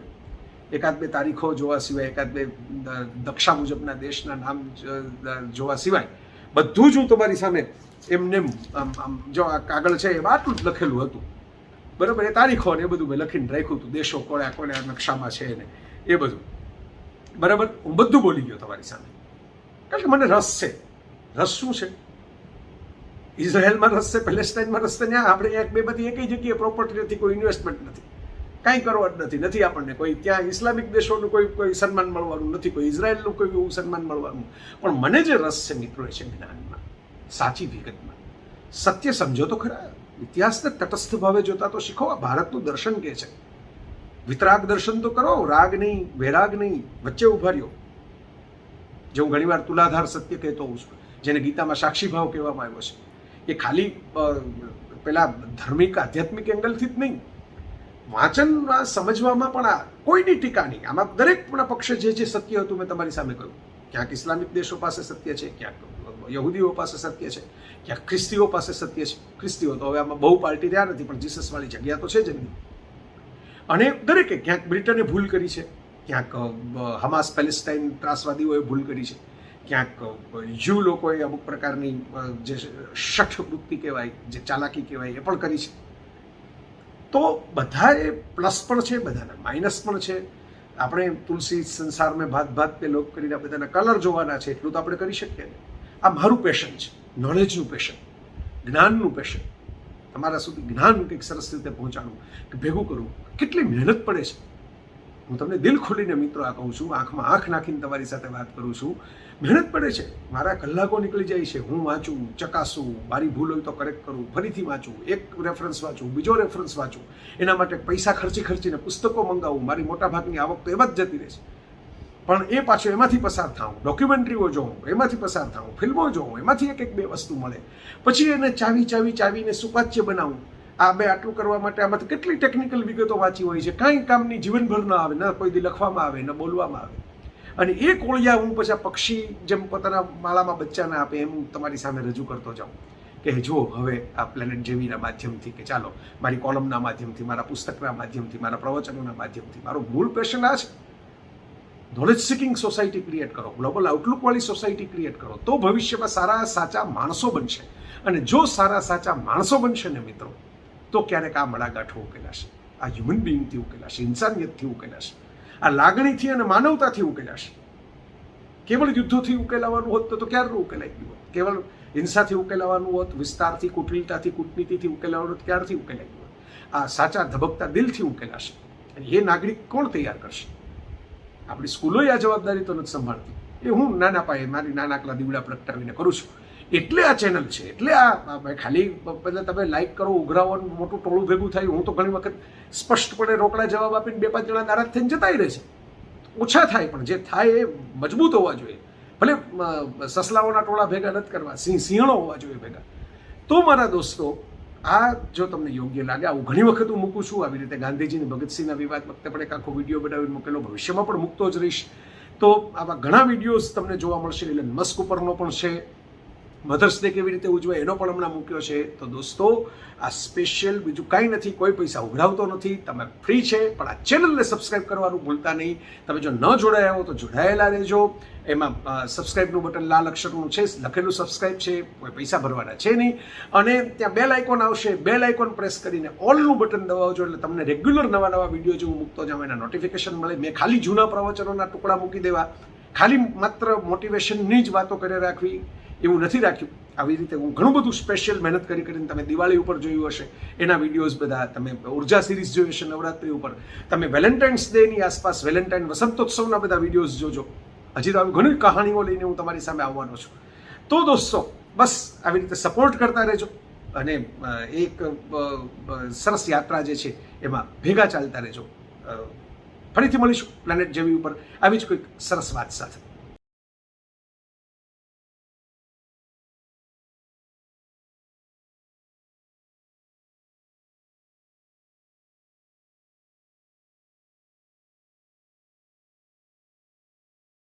Sir, I had been to Israel and I've seen the excellent scientific progress Israel has done.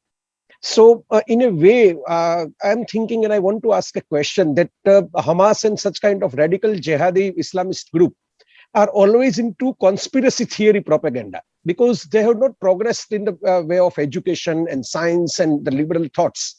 So how we can counter that? Because it is a counterproductive thing. All this conspiracy theory propaganda against the Jew and the Israel, they are making very different kind of stories and they are polluting children's mind with that. And they are creating more terrorists out of it.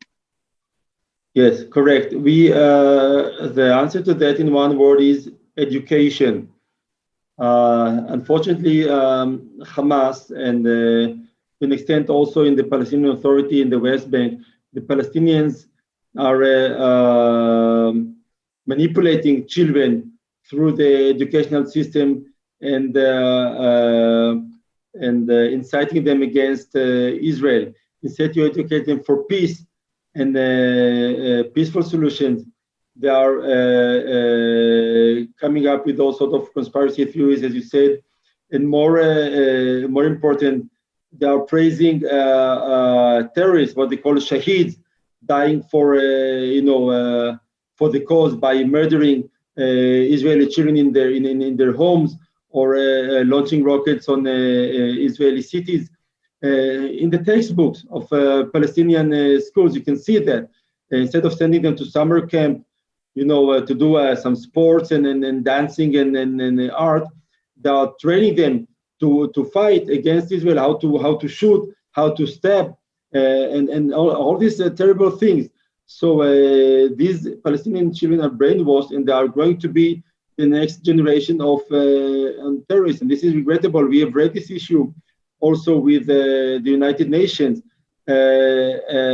Schools are run by UNRWA, yes, by the United Nations Refugees Agency, are used as shelters for bombs and for rockets. And sometimes, the directors or the headmasters have nothing to do, because if they object Hamas, either the school will be closed down or the headmaster will be killed, or both.